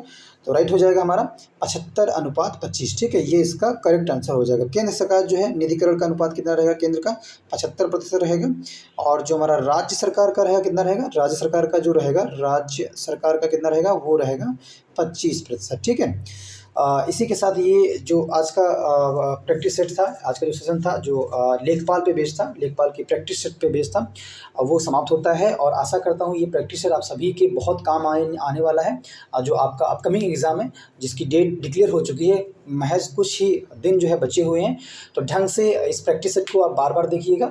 और कुछ ऐसे प्रश्न भी हैं जो कई बार एग्ज़ाम में लेखपाल के एग्ज़ाम में डायरेक्टली पूछे जा चुके हैं, तो कुछ ऐसे प्रश्न भी हो सकते हैं जो आपको जो है अपनी दृष्टि से, अपनी समझ से बेहतर लगे प्रश्न, तो उनको आप कहीं पर जो है किसी डायरी में, किसी नोटबुक में उनको उतार लीजिएगा, ताकि समय पे जब भी आप एग्ज़ाम देने से पहले जो है उनको क्विक रिवीजन जो है कर पाएँ। और गाइस अगर सेशन पसंद आया हो तो सेशन को शेयर और लाइक करना बिल्कुल भी ना भूलिएगा। और यदि आप हमारे चैनल पर पहली विजिट कर रहे हैं, हमारे वीडियोज़ को पहली बार देख रहे हैं, तो चैनल को सब्सक्राइब करें और लेटेस्ट अपडेट पाने के लिए बेल आइकन को दबाना तो बिल्कुल भी ना भूलें। तो मिलते हैं नेक्स्ट प्रैक्टिस सेट में, तब तक के लिए thank you so much guys.